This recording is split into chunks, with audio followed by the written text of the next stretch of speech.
तो ऐसे 4:30 बजे ही हम लाइव स्ट्रीम आ गए थे। बट देखिए कि आप लोग में तैयारी नहीं है, आप लोग सभी नहीं है तैयार, तो इसलिए जो है हम थोड़ा-सा समय लगा दिए, ठीक है? प्यारे साथियों, तो देखते हैं सभी प्रश्नों को देखते हैं। बस फास्ट में सभी प्रश्नों को देखना है क्योंकि आपको जो कंप्लीट 100 प्लस प्रश्न को कंप्लीट करने हैं, ठीक है? तो चलिए देखते हैं सभी प्रश्नों को। आप लोग बारीकी से सभी प्रश्नों को देखते चलिएगा। बस आपको देखना है और उसके बाद जो है आपको लास्ट में ये भी बताया जाएगा कि कौन से निबंध आएँगे, कौन-कौन से प्रश्न आएँगे। प्रकाश जी लिख रहे हैं, गुड मॉर्निंग सर, तो सभी को गुड मॉर्निंग हमारी तरफ से। तो प्यारे साथियों, लास्ट में ये भी हम बताएँगे कि कौन से निबंध पूछे जाएँगे, कौन से निबंध पूछे जाएँगे या फिर किस तरह के गद्यांश आएँगे, ये भी हम आपको बताएँगे। गद्यांश भी किस तरह के आएँगे और उसके साथ-साथ प्यारे साथियों, आपको पत्र भी बताएँगे कि किस तरह के पत्र आपसे पूछ सकते हैं, ठीक है? तो सभी को लिखने तो आता ही है, लिखने में तो कोई गड़बड़ी है नहीं। चलिए अरीफ आलम जी गुड मॉर्निंग। तो चलिए बढ़ते प्रश्न को देखते हैं। तो प्यारे साथियों, पहला जो आपका प्रश्न यहाँ पे हम साफ-साफ ऊपर में लिख दिए कि निम्नलिखित प्रश्नों के उत्तर दें। तो इतने प्रश्न के उत्तर तो आपको देना नहीं है, ठीक है? इतने प्रश्नों के उत्तर तो आपको देना नहीं है। आपको जो प्रश्न के उत्तर देने हैं वो सब्जेक्टिव में देने हैं सिर्फ 5 प्रश्न के, ठीक है? 2 नंबरी में और 25 नंबरी में आपको देने हैं 2 प्रश्न के, ठीक है? चलिए सभी को गुड मॉर्निंग। तो बढ़ते प्रश्न की ओर। हम तो 4:30 बजे ही आ गए थे लाइव स्ट्रीम में, बट आप लोग को देखे कि विलम्ब में है तो इसलिए जो है थोड़ा-सा हम विलम्ब कर दिए, ठीक है? तो सभी को गुड मॉर्निंग। तो पहला जो प्रश्न है प्यारे साथियों आपका, वो है कि हामिद ने चिमटा ही क्यों खरीदा? ठीक है? देखिए अभी तक हम पढ़ते थे कि हामिद ने चिमटा ही क्यों खरीदा? ठीक है? तो चिमटा ही क्यों खरीदा प्यारे साथियों, इसके आंसर को हम देखते हैं। फास्ट में सभी प्रश्नों को कंप्लीट करते हैं। तो हामिद ने, ठीक है, हामिद को लोहे की दुकान पर चिमटा देख कर के ख़्याल आया कि दादी के पास चिमटा नहीं है। तवे से रोटी उतारते समय उसकी उँगलियाँ जल जाती है। चिमटा ले जाने पर वे ज़रूर प्रसन्न होगी। चिमटा होने पर उसकी उँगलियाँ नहीं जलेगी, वह घर में काम की चीज़ भी हो जाएगी। खिलौने और मिठाइयाँ खरीदने में तो पैसे की बर्बादी ही होती है। ऐसे सोच कर के हामिद ने और कोई चीज़ ना ले खरीद कर के क्या खरीदा? चिमटा खरीदा। ठीक है प्यारे साथियों? तो आपको इसी तरह से सभी प्रश्नों का आंसर देना है, जिस प्रकार से हम बता रहे हैं। यानी कि और एक और तरीका है प्यारे साथियों, जैसे कि यहाँ पे प्रश्न किया गया, ध्यान दीजिए कि हामिद ने चिमटा ही क्यों खरीदा? तो यहाँ पे आप ऐसे भी लिख सकते हैं कि हामिद ने चिमटा ही इसलिए खरीदा क्योंकि उसकी दादी जब तवे से रोटी उतारती थी तो उसका हाथ जल जाता था, और जब वह लोहे की दुकान पे जाता है तो उसे ख़्याल आता है कि उसकी दादी जब तवे से रोटी उतारती है तो उसका हाथ जल जाता है, और इस बात को सोच करके वो चिमटा का चयन करता है, ठीक है? तो फिर अगले प्रश्न को देखते हैं प्यारे साथियों। तो अगला जो आपका सेकंड नंबर प्रश्न है, वो आपका कि चिमटा खरीदने के लिए हामिद कौन से कारण बताता है? या फिर अथवा में, या फिर ऐसा प्रश्न नहीं पूछेगा तो किस तरह के प्रश्न पूछेगा? इसी प्रश्न को ऐसे ना पूछा था आपको मैथिली में घुमा करके। तो मान लीजिए अगर इस प्रश्न को नहीं पूछता है, तो इसको पूछेगा हामिद ने चिमटे की सुप्रभता कैसे प्रसिद्ध की? ठीक है? और दोनों का आंसर एक ही है प्यारे साथियों। तो आंसर है आपका कि हामिद ने बड़े गर्व के साथ अपने साथियों को बताया कि चिमटा सबसे बड़ा खिलौना है। इसे कंधे पर रखे तो यह बंदूक हो गया, हाथ में लेने पर फ़कीरों का चिमटा हो गया, और चिमटे से मंजीरे का काम लिया जा सकता है। यदि वह एक चिमटा जमा दे तो सभी के खिलौने की जान निकल जाएगा। उसका चिमटा तो बहादुर शेर है, वह आग पानी में, आंधी तूफान में बराबर डटा रहेगा। इस प्रकार हामिद ने चिमटा खरीदने के पीछे के कई कारण बताए और उसकी सर्वोपरिता सिद्ध की। ठीक है? समझ में आ रहा है प्यारे साथियों? समझ में आ रहा है? इसी तरह से आपको सभी प्रश्नों का आंसर बनाना है, ठीक है? तो फिर अगले प्रश्न को देखते हैं। अगला जो प्रश्न है प्यारे साथियों, आपका 3 नंबर प्रश्न है कि बूढ़ी अम्मा का क्रोध स्नेह में क्यों बदल गया? बूढ़ी अम्मा का क्रोध स्नेह में क्यों बदल गया? तो प्यारे साथियों, इसका आंसर है आपके सामने कि हामिद के चिमटा लाने पर अम्मा को दुःख हुआ, ठीक है? बहुत दुःख हुआ।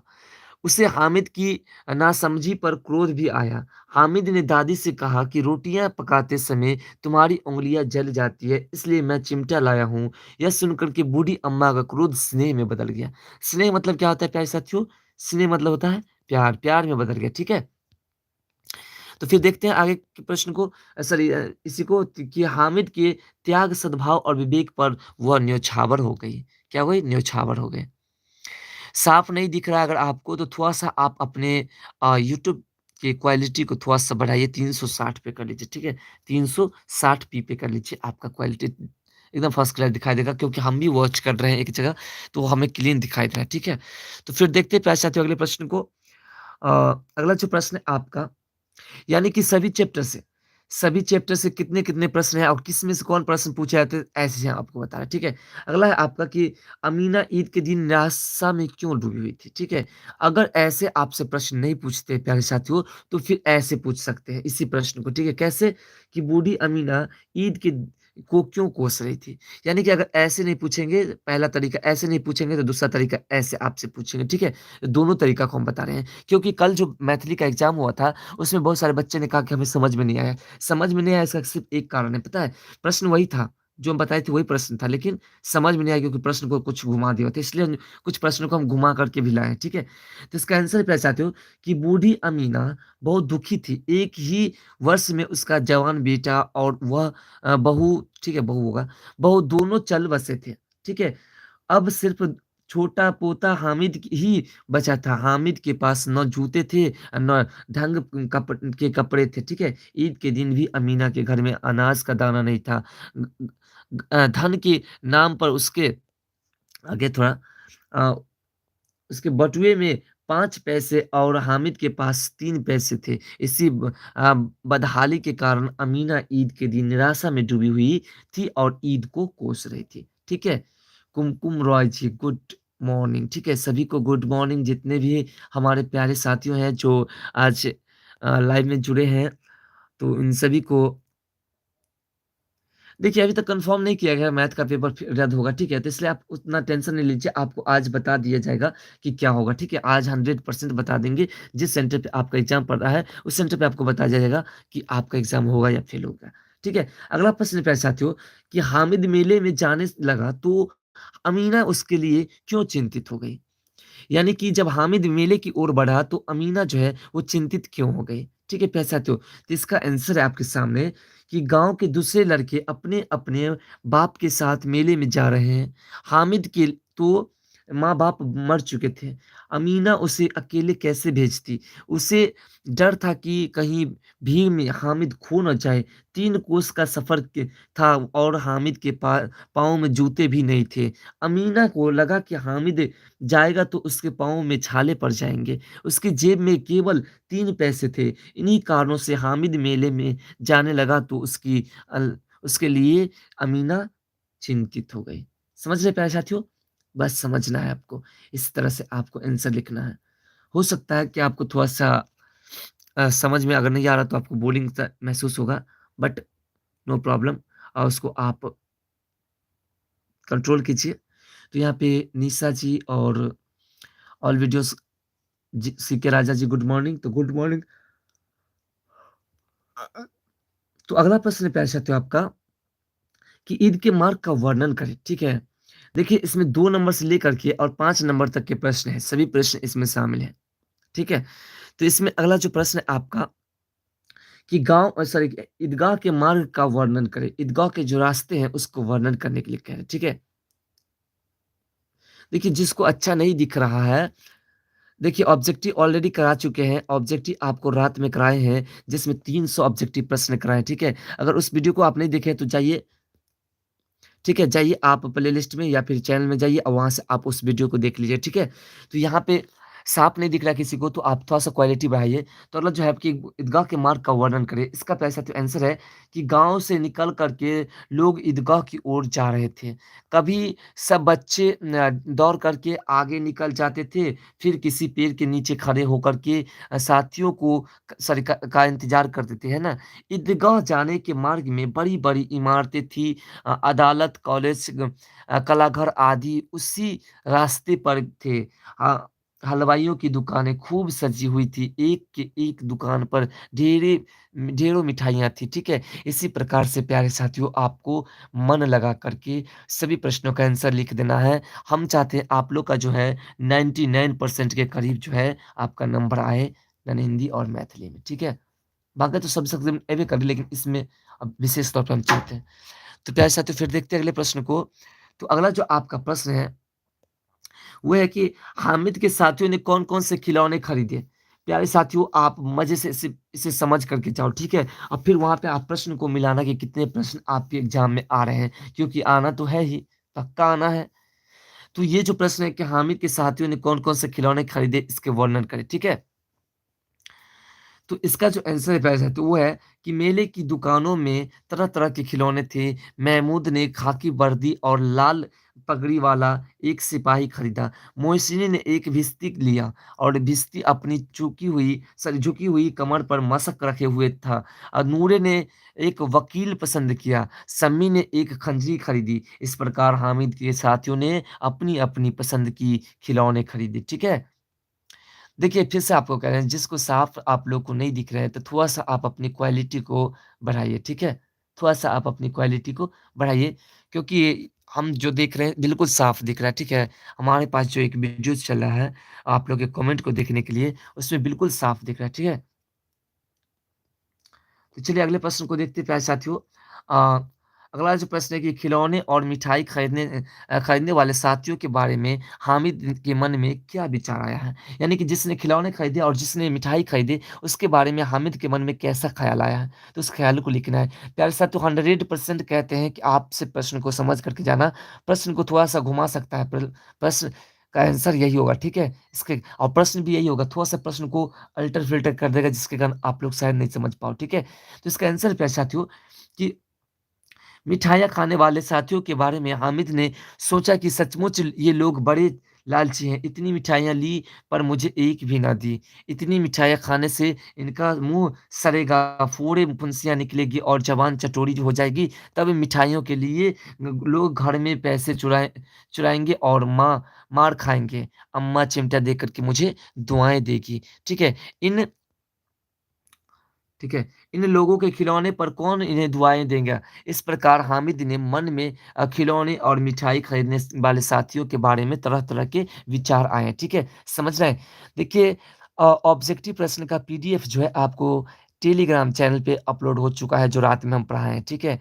तो अगर आप उस वीडियो को नहीं देखे हैं, तो उसे देख लीजिए और या फिर पीडीएफ चाहते हैं, तो आप डिस्क्रिप्शन में टेलीग्राम चैनल का लिंक है, वहाँ जाकर के आप उस पीडीएफ को डाउनलोड कर सकते हैं, ठीक है? तो चलिए अगले प्रश्न को देखते हैं प्यारे साथियों 9 नंबर प्रश्न को। अ, प्रश्न आपका कि चिमटे पर मोहित होकर के हामिद के साथी क्या सोचने लगे? चिमटे पर मोहित होकर के हामिद के साथी जो है वो क्या सोचने लगे? प्यारे साथियों 11 नंबर प्रश्न तक सीरियल होगा एक साथ। उसके बाद फिर से अलग तरह से प्रश्न पूछे गए हैं। सभी प्रश्न को लाए हैं। तो प्रश्न है कि हामिद के चिमटे ने सॉरी अपना खूब रंग जमाया। उससे प्रभावित होकर के दूसरे लड़के सोचने लगे, काश हमने भी चिमटा लिया होता। अब तो पैसे भी नहीं हैं बचे, अब सब मेले से बहुत दूर निकल आए हैं। बड़ों से जिद करें तो चिमटा नहीं मिल सकता। सचमुच टूट-फूट जाने वाला इन खिलौने का क्या भरोसा? हामिद का चिमटा तो बरसों बना रहेगा। चिमटे पर मोहित होकर के हामिद के साथी पर पछताने लगा खिलौने खरीदने पर पछताने लगा, ठीक है? सब्जेक्टिव का आपको जो है पीडीएफ मिलेगा प्यारे साथियों, जैसे आप इसे पढ़ लेते हैं, कंप्लीट कर लेते हैं इस लाइव क्लास को और यही सब्जेक्टिव प्रश्न का जो पीडीएफ है आपको दे दिया जाएगा, ठीक है? उसके बाद जो प्यारे साथियों आपको बता दें कि इस वीडियो के लास्ट में ये भी बताएँगे कौन से निबंध पूछे जाएँगे, किस तरह के निबंध पूछे जाएँगे, क्या-क्या पूछे जाएँगे, इस बारे में भी हम विशेष तौर पर चर्चा करने वाले हैं, ठीक है? तो अगला प्रश्न है आपका कि हामिद के हाथ में चिमटा देकर के अमीना पर क्या प्रतिक्रिया हुई? देखिए, प्रश्न को घुमा-घुमा करके सभी तरह के प्रश्न को इसमें प्रस्तुत कर रहे हैं आप लोग के बीच, तो आप लोग प्रश्न को मज़े से देखते रहिए। तो इसमें है कि हामिद के हाथ में चिमटा देकर के अमीना चौंक उठी। उसकी समझ में नहीं आया कि इन इतने बड़े मेले में हामिद को और कोई चीज़ नहीं मिली जो यह चिमटा उठा लाया। उसे बहुत दुःख हुआ। उसने सोचा कि यह कितना बेसमझ लड़का है। दोपहर होने आई है और इसने कुछ न खाया न पिया। इस प्रकार हामिद को चिमटा लाया देख कर के अमीना को बहुत दुःख हुआ। ठीक है? अमीना को बहुत दुःख हुआ। तो प्यारे साथियों, आपको समझ में आ रही है? प्रश्न को कैसे लिखना है? प्रश्न को कैसे लिखना और प्रश्न किस तरह के रहेंगे? समझ में आ रहे हैं ना? बिल्कुल। समझ में आ रहा है तो फिर बढ़ते हैं अगले प्रश्न को देखते हैं। अगला प्रश्न जो है आपका कि 11 नंबर के अमीना ने दामन फैला कर के हामिद को दुआएँ क्यों दी? अमीना ने दामन फैला कर के हामिद को दुआएँ क्यों दी? तो प्यारे साथियों, इसका जो आंसर है आपका कि हामिद ने अपनी दादी अमीना से कहा कि रोटियाँ पकाते समय तुम्हारी उँगलियाँ तवे से जल जाती हैं, इसलिए मैं चिमटा लाया हूँ। यह सुनकर के अमीना का क्रोध स्नेह में बदल गया, ठीक है? बच्चे का इतना त्याग, सद्भाव और विवेक देख कर के वह चकित रह गई। उसे यह सोच कर के आश्चर्य हुआ कि दूसरे बच्चे को खिलौने खरीदते और मिठाई खाते देख कर के भी यह अपने मन पर काबू कैसे रख सका। अपने प्रति अ, प्रीति का यह स्नेह देख कर के, पोते का स्नेह देख कर के वह गदगद हो उठी। वात्सल्य के उसी आवेश में अमीना ने दामन फैला कर के हामिद को दुआएँ देने लगी, ठीक है? हामिद को दुआएँ देने लगी। प्यारे साथियों, बस आपको आंसर को समझना है कि आंसर क्या है और किस तरह से आंसर आते हैं और किस तरह के प्रश्न रहेंगे, ठीक है? प्रश्न तो सभी बन जाएँगे ऑप्शनल हिंदी में, ये तो मैं गारंटी देता हूँ, ठीक है? अब जो आपके 12 नंबर प्रश्न देखिए, यहाँ पे सीरियल नंबर फिर से प्रॉब्लम हो गया। तो चलिए कोई बात नहीं, हम प्रश्न देखने हैं।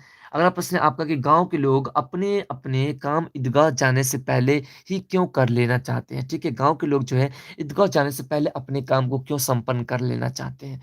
तो प्यारे साथियों, इसका आंसर है आपका कि गाँव के लोग ने सोचा कि ईदगाह पहुँचने और वहाँ से लोगों की से मिल-जुल करके घर लौटने में दोपहर हो जाएगी, इसलिए वे ईदगाह जाने से पहले ही अपने काम कर लेना चाहते हैं। ठीक है? ये तो सभी समझते हैं, सभी समझते हैं। ठीक है? तो अगले प्रश्न को देखते हैं। अगला प्रश्न है आपका कि किन भावों के बावजूद हामिद प्रसन्न था? यानी कि किन अभावों के कारण जो है हामिद प्रसन्न था, ठीक है? तो प्यारे साथियों, सभी को हमारी तरफ से गुड मॉर्निंग और सभी को यही कहेंगे कि आप लोग मन लगा कर के इस लाइव क्लास को देख लीजिए, अंतिम लाइव क्लास है और इससे उम्मीद है बहुत अच्छे प्रश्न भी फँसेंगे और आपके घर में अगर आपके कोई छोटे भाई, मित्र, पड़ोसी है, जो क्लास 10th में इस बार जा रहे हैं या फिर 12th में जा रहे हैं, ठीक है? उन सभी से कहिए कि आपको D for you study channel पे अभी से ही रीडिंग के साथ सभी प्रश्नों को क्वेश्चन आंसर के साथ सभी कराया जाएगा।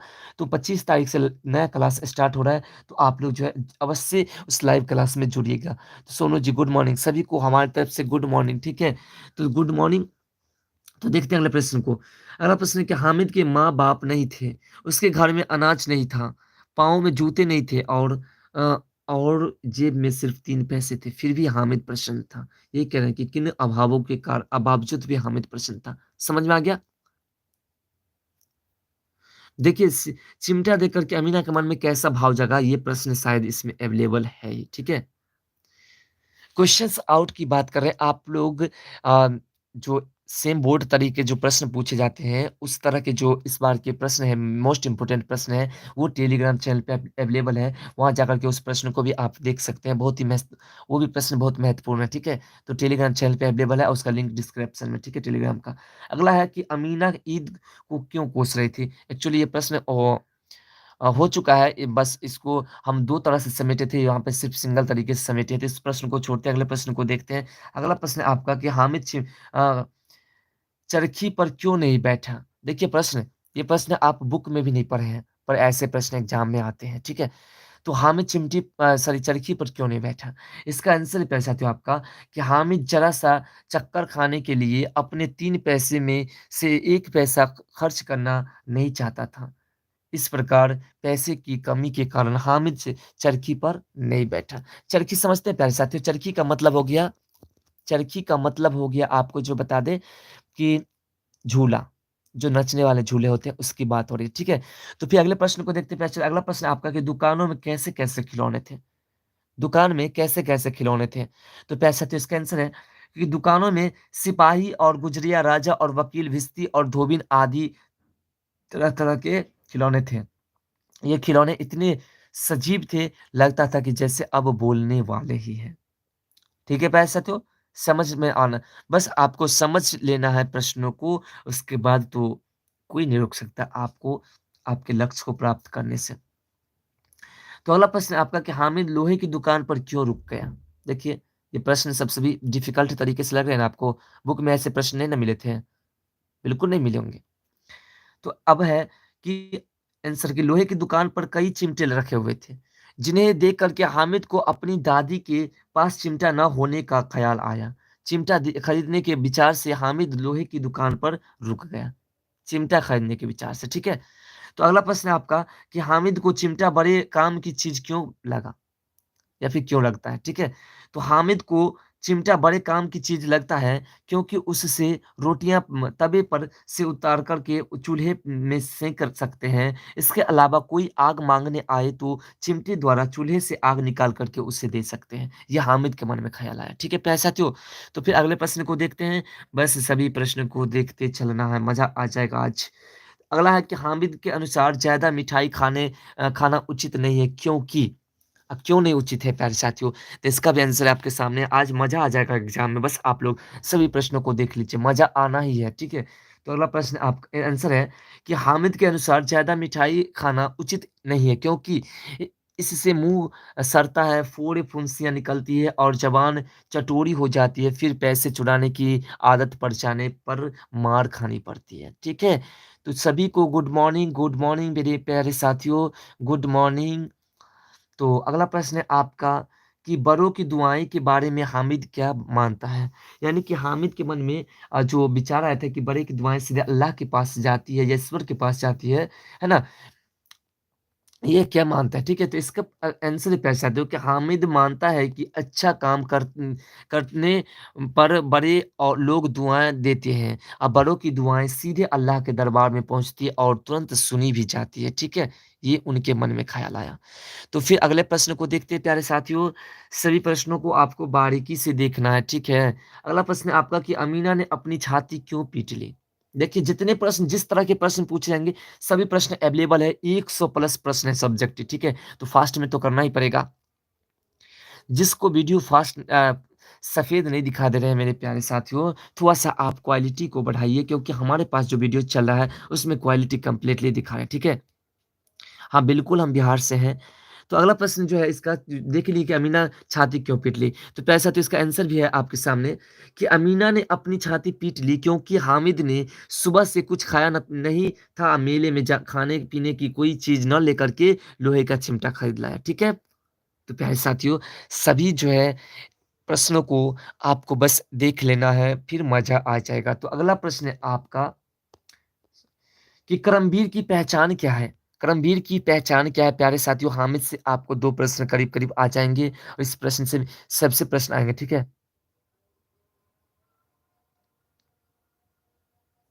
तो अगला जो प्रश्न वो आंसर है दूसरों की कर्मवीर विघ्न बाधाओं से घबराते नहीं हैं, विभाग्य भरोसे नहीं रहते हैं, कर्मवीर आज के कार्य को आज ही कर लेते हैं। जैसा सोचते हैं वैसा ही बोलते हैं तथा जैसा बोलते हैं वैसा ही करते हैं। कर्मवीर अपने समय को व्यर्थ नहीं जाने देते हैं, वे अलसाते भी नहीं हैं। कर्मवीर समय का महत्व सदैव देते हैं। वे परिश्रम करने से जी नहीं चुराते हैं, कठिन से कठिन परिस्थितियों में भी कठिन कार्य पर दिखाते हैं कर्मवीर कार्य करने में थकते नहीं हैं, जिस कार्य को आरंभ करते हैं, उसे पूरा करके ही छोड़ते हैं, है ना? उलझन के बीच भी वे उत्साहित दिखते हैं। ठीक है प्यारे साथियों, चलिए सभी को गुड मॉर्निंग हमारी तरफ से ओम प्रकाश जी गुड मॉर्निंग लिखें गुड मॉर्निंग और फटाफट आप लोग सभी प्रश्नों के आंसर को देखिए, समझिए और एग्ज़ाम में जाकर के तुरंत आंसर लिख कर के आइए, ठीक है? मज़े से आंसर लिख कर के आइए। और आप लोग हमें कमेंट करके बताइएगा फिर जब एग्ज़ाम हो जाएगा तो एग्ज़ाम आपका कैसा गया। उसके बाद प्यारे साथियों आज जो आंसर की आपको हम बताने वाले हैं, ठीक है? यानी हिंदी के भी और मैथिली के भी। तो आप लोग उसको भी देख लीजिएगा। तो इसका प्रश्न अगला कि अपने देश की उन्नति के लिए आप क्या कीजिएगा? ठीक है? तो इसका आंसर है प्यारे साथियों, फाना हॉक जी गुड मॉर्निंग। अ, सभी जो चैनल पे नए हैं सब्सक्राइब कर लीजिएगा। आप जो है को नोटिफ़िकेशन मिल जाएगा। आपके जितने फ्रेंड्स हैं, मित्र हैं, छोटे भाई हैं जो इस बार 10th क्लास के स्टूडेंट बनने वाले हैं, सभी को इस चैनल के बारे में बता दीजिए। वो सभी जो है इस पर जुड़ करके और इस पे जो है रीडिंग के साथ सभी प्रश्नों को चैप्टर को समझाया जाएगा और उसके साथ-साथ सभी चैप्टर का भी क्वेश्चन आंसर भी कराया जाएगा, ठीक है? तो अगला इसका आंसर है कि अपने देश की उन्नति के लिए हम कर्मनिष्ठ बनेंगे, समय का महत्व देंगे, मन, वचन, कर्म तीनों से एक रहेंगे, कठिन से कठिन परिस्थिति में भी नहीं घबराएँगे, जिस कार्य में हाथ डालेंगे उसे करके ही दम लेंगे, आलस्य कभी नहीं करेंगे, कभी भी अपने कार्य को कल के भरोसे नहीं छोड़ेंगे। और डायरेक्ट भाषा में बात करें तो सीधी-सी भाषा में तो हम कर्म के प्रति निष्ठा रखेंगे और हम अपने आप को कर्मवीर साबित कर देंगे, तो हम अपने देश की उन्नति कर सकते हैं। ठीक है प्यारे साथियों? तो फिर अगले प्रश्न को देखते हैं। तो अगला जो आपका प्रश्न है 13 नंबर प्रश्न है कि आप अपने को कर्मवीर कैसे साबित कर सकते हैं? आप अपने आप को कर्मवीर कैसे साबित कर सकते हैं?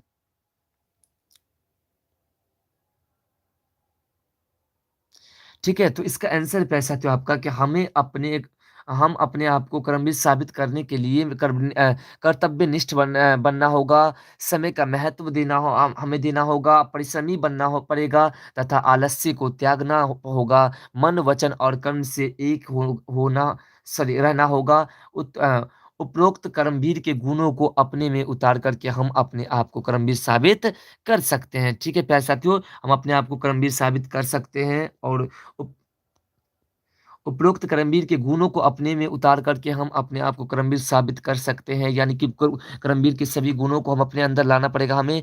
तो प्यारे साथियों, जैसे कि कल मैथिली के जो ऑब्जेक्टिव प्रश्न हम बताए थे, उसी प्रकार आज जो है रात्रि में ननहिंदी के बताए हैं। तो ननहिंदी के उस वीडियो को आप नहीं देखे हैं जिसमें 300 ऑब्जेक्टिव प्रश्न कंप्लीट कराए गए हैं, तो उस वीडियो को आप देखिए, जाकर के चैनल के लिस्ट में जाइए और वहाँ से आप देखिए, ठीक है? वहाँ से आप कंप्लीटली देखिए, आपको पूरा हाँ, बिल्कुल अज़ान पड़ रहा है। तो अगला जो प्रश्न है आपका कि परिश्रमी के द्वारा मनोवांछित लक्ष्य की प्राप्ति की जा सकती है कैसे? यानी जो परिश्रमी लोग होते हैं उसके द्वारा मनचाहा लक्ष्य प्राप्त किया जा सकता है कैसे? जैसे कि आप लोग अगर मनचाहा लक्ष्य प्राप्त करना चाहते हैं तो बस परिश्रमी की तरह इस पूरे वीडियोज़ को कंप्लीट देखना है और पीछे जो वीडियो अपलोड हुआ है उसे कंप्लीट अगर देख लिए हैं तो ठीक है और नहीं देखे तो उसे भी देखना पड़ेगा। बस काम बन जाएगा आपका। तो इसका आंसर है पैसा साथियों आपका कि परिश्रमी है उसे मनोवांछित लक्ष्य की प्राप्ति अवश्य होती है। परिश्रमी व्यक्ति कभी आलस्य नहीं दिखाते हैं। अगर परिश्रमी व्यक्ति मन, वचन और कर्म से एक बना रहे तो कार्य में सफलता अवश्य मिलती है। परिश्रमी व्यक्ति को समय का महत्व समझना चाहिए। इस प्रकार काम कहा जा सकता सकता है कि कर्मवीर के सारे गुणों को अपना कर परिश्रमी व्यक्ति को कर्तव्यनिष्ठ होना चाहिए जिससे कि मनोवांछित लक्ष्य की प्राप्ति किया जा सके। समझ रहे प्यारे साथियों? अ, सुष्मिता जी कह रहे हैं कि हाय सर गुड मॉर्निंग, तो सभी को गुड मॉर्निंग, आप ही को नहीं सभी को गुड मॉर्निंग, जितने भी हमारे प्यारे साथियों हैं जो अब इस वक़्त हमारे साथ जुड़े हुए हैं, सभी को गुड मॉर्निंग। और अगला प्रश्न आपका कि कल रहे हैं कल रहे से आज रिक्त स्थान, ठीक है, बहुरी करेगा कब? कल करे सो आज, यहाँ पे करे, ठीक है, कल करे सो आज, बहुरी करेगा कब? ये संबंध अर्थ वाले पंक्ति को लिखिए। इससे संबंधित अर्थ वाली जो पंक्ति है उसको लिखिए। ठीक है, 1 मिनट के लिए कमेंट देखना। क्या कमेंट आपका है प्यारे साथियों? ओम प्रकाश जी, आपका कमेंट है कि क्या शर्मा का एग्ज़ाम रद्द हो जाएगा फर्स्ट सिटी वाले को? देखिए, अभी तक सैटिस्फाइड नहीं किया गया है कि रद्द कर दिया जाएगा, लेकिन जो नोटिफ़िकेशन निकला है उस हिसाब से लग रहा है कि कहीं रद्द हो सकता है, लेकिन अभी कन्फर्म नहीं किया गया है। आज आपको जो है क्या कहते हैं कि सेंटर पे आपको बता दिया जाएगा कि आपका एग्ज़ाम रद्द होगा कि वही रहेगा, ठीक है? सेंटर पे आपको बता दिया जाएगा, ठीक है? तो इसका आंसर पैसा दो कि उपरोक्त अर्थ वाले पंक्तियाँ अ, हैज़ करना है, जिसे करते हैं उसे आज, यानी कि ये जो पंक्तियाँ हैं कि कल करे सो आज कर, आज करे सो अब, इस पंक्ति का अर्थ कह रहे हैं कि उपरोक्त पंक्ति में कहा गया है कि जो कल करना है, जिसे कल उसे करना है आज और जो आज करना है उसे करना है अभी, ठीक है? बस इतना ही कहा गया, ठीक है? क्योंकि देखिए अभी तक पूरे सैटिस्फाइड नोटिफ़िकेशन नहीं मिला है कि एग्ज़ाम कैंसल ही हो जाएगा, ठीक है? लेकिन जो सेंटर पर है उस सेंटर वाले बताएँगे कि आपका एग्ज़ाम कैंसल हो जाएगा तो आपको सेंटर यहाँ दिया जाएगा या कहीं और दिया जाएगा, ठीक है? क्योंकि पीछे सेशन में भी ऐसा ही हुआ था, ठीक है? तो अगला प्रश्न है आपका कि आप किसे अपना आदर्श मानते हैं और क्यों मानते हैं? ठीक है? आप अपना आदर्श किसे मानते हैं और क्यों मानते हैं? आप किसी को भी लिख सकते हैं, हमने जो लिखा है उसको आप लिख सकते हैं या फिर किसी और को भी आप लिख सकते हैं, माता-पिता, गुरु किसी को भी लिख सकते हैं, ठीक है? तो इसका आंसर पैसा तो आपका कि हम अपना आदर्श महात्मा गांधी को मानते हैं क्योंकि हम सादगी, सच्चाई और अहिंसा पर विश्वास करते हैं तथा सतत प्रयत्नशील रहने का प्रयास करते हैं। ये सब आदर्श महात्मा गांधी में मौजूद थे। बस समझ रहे हैं ना? अगर मान लीजिए आप सभी 2 नंबरी प्रश्न को बनाएँ तो आपको कितने नंबर मिले? आपको कंप्लीटली 10-12 नंबर मिल गए, ये हो गया। अगर 5 नंबरी 2 प्रश्न पूछा गया वो बनाएँ तो आपको 10 नंबर मिल गया, तो आपको जो है इस वीडियो से 20 नंबर तो मिल ही जाएगा, ठीक है? उसके बाद गद्यांश के बारे में थोड़ा समझा देते हैं, उसके बाद जो है पत्र के बारे में भी समझा देते हैं, ठीक है? सभी बारे में थोड़ा-सा समझा देते हैं इस वीडियो में ही। तो अगला प्रश्न आपका ध्यान दीजिएगा कि बाल गोविंद भगत गृहस्थ थे, फिर भी उन्हें साधु क्यों कहा गया है जाता है, ठीक है? तो इसका आंसर पैसा आता है कि बाल गोविंद भगत है ना? बाल गोविंद बेटा पतोहू वाले गृहस्थ थे, लेकिन उनका आचरण साधु जैसा था। साधु आडंबरों या अनुष्ठानों के पालन के निर्वहन से नहीं होता है। यदि कोई जटाजूट बढ़ा ले तो वो साधु नहीं हो सकता। वस्तुतः साधु वह है जो आचरण में शुद्धता रखता हो और बाल गोविंद भगत भगत की दिनचर्या, कर्तव्यनिष्ठा और आत्मज्ञान उन्हें साधु बना दिया हुआ था। यानी कि साधु वो नहीं होता जो साधु के भेष में रहे, कपड़े पहन ले और जटा-जुट बढ़ा ले, वो साधु नहीं होता। साधु वो होता है जिसके अंदर गुण हो साधु वाले। एक आप जो है दोहे पढ़े होंगे कि पोथी पढ़ पढ़ जग मुआ पंडित भया न कोई और ढाई अक्षर प्रेम के पढ़े सु पंडित होए। इस पाठ को इस पंक्ति को आप ज़रूर पढ़े होंगे। इसका अर्थ यही कह रहा है, ठीक है?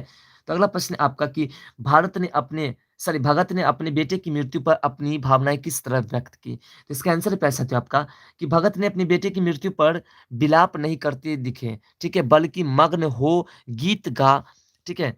गा रहे थे। उनकी भावना का वह चरम उत्कर्ष था। वे अपने पतोहू से कहते थे, "ये आनंद मनाओ, एक आत्मा परमात्मा से मिल गया है।" उनकी भावना थी कि मृत्यु के बाद आत्मा परमात्मा से मिल जाता है, जो आनंददायक बात है। इस भगवान को वे संगीत से तथा पतोह को यथार्थ का ज्ञान देकर के भावना को व्यक्त कर रहे थे। कौन कर रहे थे व्यक्त?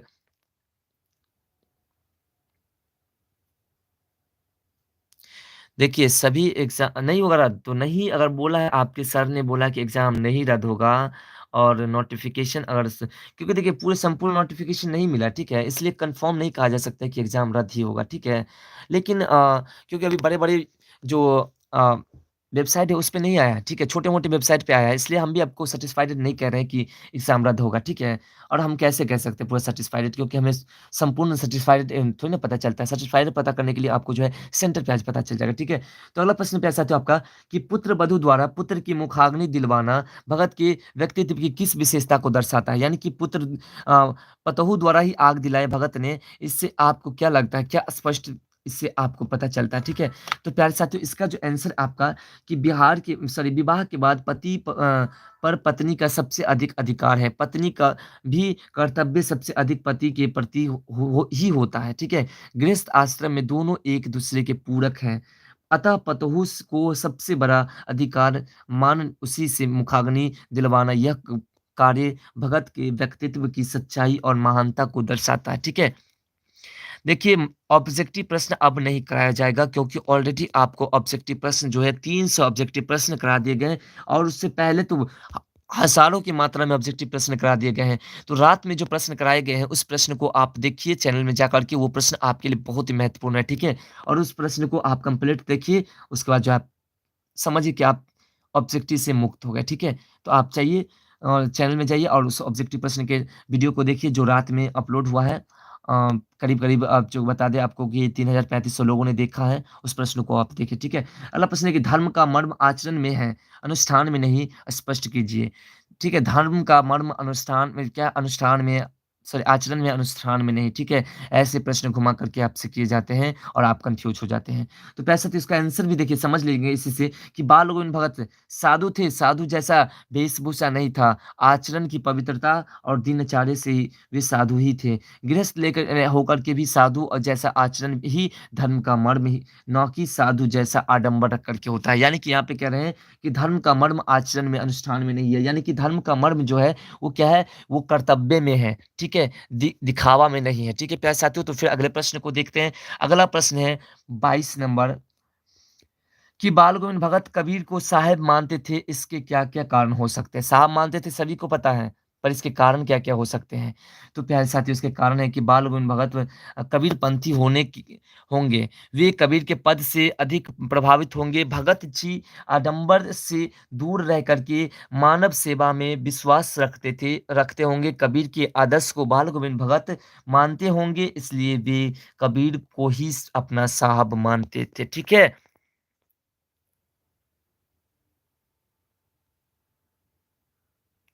देखिए, ठीक है, 20 का प्रश्न आया था, बहुत अच्छा। देखिए, सभी प्रश्न जो है रिलेटिव प्रश्न ही हम पूछ रहे हैं, बता रहे हैं प्यारे साथियों, तो आप लोग बस प्रश्नों को देख लीजिए, आपका काम बन जाएगा, ठीक है?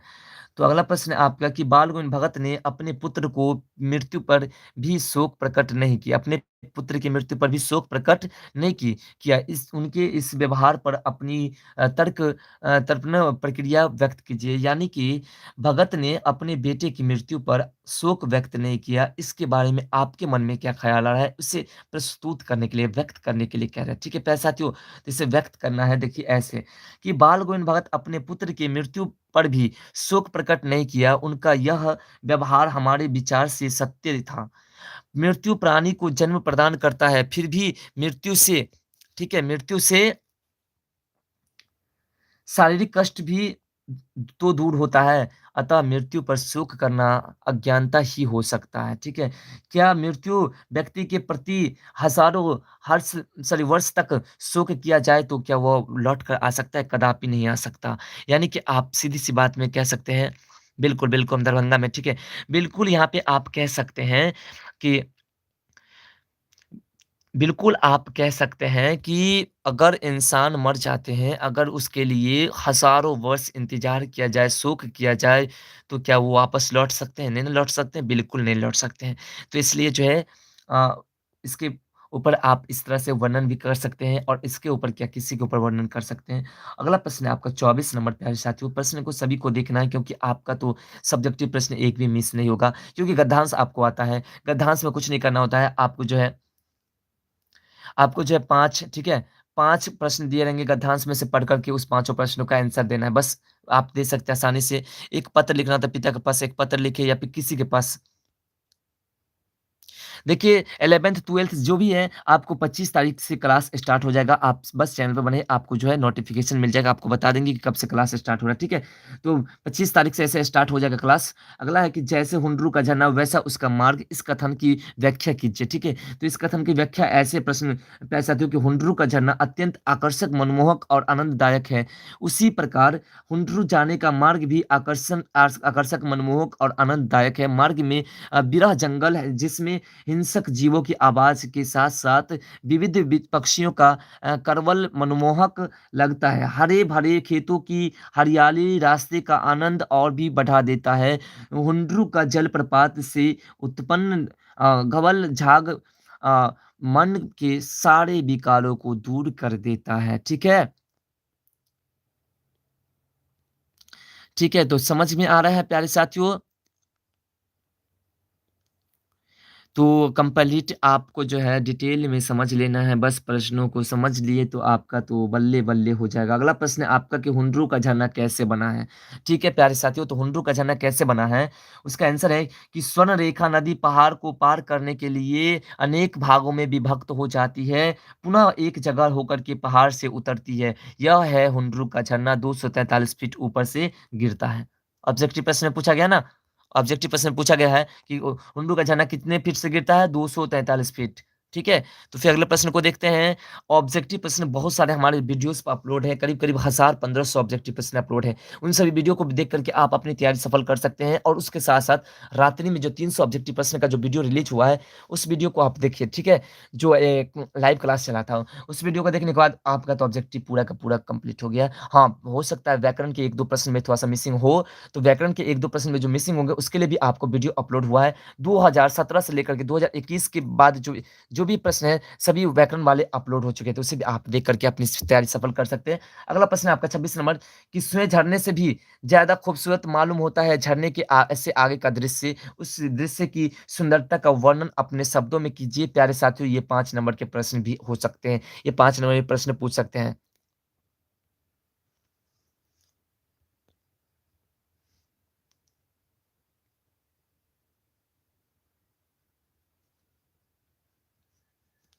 तो इसका प्यारे साथियों अगला आंसर जो है इसका विक्रमशिला चैप्टर सभी चैप्टर से है प्यारे साथियों, सभी चैप्टर से प्रश्न आया है, ठीक है? तो इसका आंसर है कि हुंड्रू झरने से भी ज़्यादा खूबसूरत मालूम होता है उसके आगे का दृश्य, आगे घाटी है, पहाड़ के बीच पतली नदी मानो थर्मामीटर का पारा हो। नदी के इर्द-गिर्द पत्थरों का अंबार, उस पर झाड़ी चारों ओर सुंदरता ही सुंदरता दिखाई पड़ती है, संपूर्ण दृश्य प्रकृति है। स्वर्ग जैसा सुंदर देने वाला हुंड्रू के झरने से आगे का दृश्य है, ठीक है? समझ रहे हैं ना? तो फिर बढ़ते हैं अगले प्रश्न को देखते हैं, सभी प्रश्नों को बारीकी से देखना है, फटाफट प्रश्नों को कंप्लीट करना है क्योंकि टाइम बहुत अधिक 6 बजने जा रहा है। तो अगला प्रश्न है आपका कि प्रस्तुत पाठ के आधार पर समझाकर के किसी यात्रा वृत्तांत को रोचक बनाने के लिए किन-किन बातों पर ध्यान देना आवश्यक होता है? प्यारे साथियों 5 नंबर भी पूछ सकते हैं और 2 नंबर भी पूछ सकते हैं, ठीक है? तो आपको बेफ़िक्र होकर के सभी प्रश्नों को देखते चलना है, आंसर देते चलना है, टेंशन नहीं लेना है। अगला प्रश्न आपका कि आंसर की प्रस्तुत पाठ हुंड्रू का जलप्रपात यात्रा वृत्तांत है। किसी भी यात्रा वृत्तांत को रोचक बनाने के लिए प्राकृतिक सौंदर्य के साथ-साथ वहाँ की सांस्कृतिक, सामाजिक, आर्थिक परिस्थिति का वर्णन भी अनिवार्य है। जैसा कि हुंड्रू का झरना का जलप्रपात शीर्षक पाठ में लेखक ने वर्णन किया है। ठीक है प्यारे साथियों, इसको समझ लेते हैं पहले थोड़ा-सा कि क्या हुआ है, यहाँ पे कह रहा है कि किसी भी यात्रा वृत्तांत यानी कि कहीं पे हम जाते हैं, ठीक है? जो तीर्थ यात्रा जाते हैं, तो वहाँ पे हमें ये बात को रोचक बनाती है कि उसका रास्ता कैसा है, ठीक है? उसका रास्ता कैसा है, रास्ता सुंदर हो तो और वहाँ के जो सामग्री है, वहाँ के जो रहन-सहन है वो सुंदर हो तो वहाँ की यानी कि प्राकृतिक, ठीक है? प्राकृतिक, उसके बाद है प्रकृति और उसके बाद जो है संस्कृति, ठीक है? संस्कृति और उसके बाद जो है आपका जो है अ सामाजिक, इन सभी बातों का जो है पूरी तरह से जो है क्लियर रहन-सहन होना चाहिए। उसके बाद देखिए आपका जो है सुंदरता बढ़ी जाएगी। अगला प्रश्न है आपका 28 नंबर कि यहाँ पर एक दृश्य का वर्णन 2 प्रकार से किया गया है। यहाँ पे एक दृश्य का 2 प्रकार से वर्णन किया गया है। कहाँ पे प्यारे साथियों? तो ये है हुंड्रू की बात। कहाँ? हुंड्रू की बात। तो इसका आंसर है प्यारे साथियों, पहले इसको देखते हैं कौन-कौन से तरीके से किया गया है। पहला तरीका है कि हुंड्रू का पानी साँप की तरह चक्कर काटता हुआ है।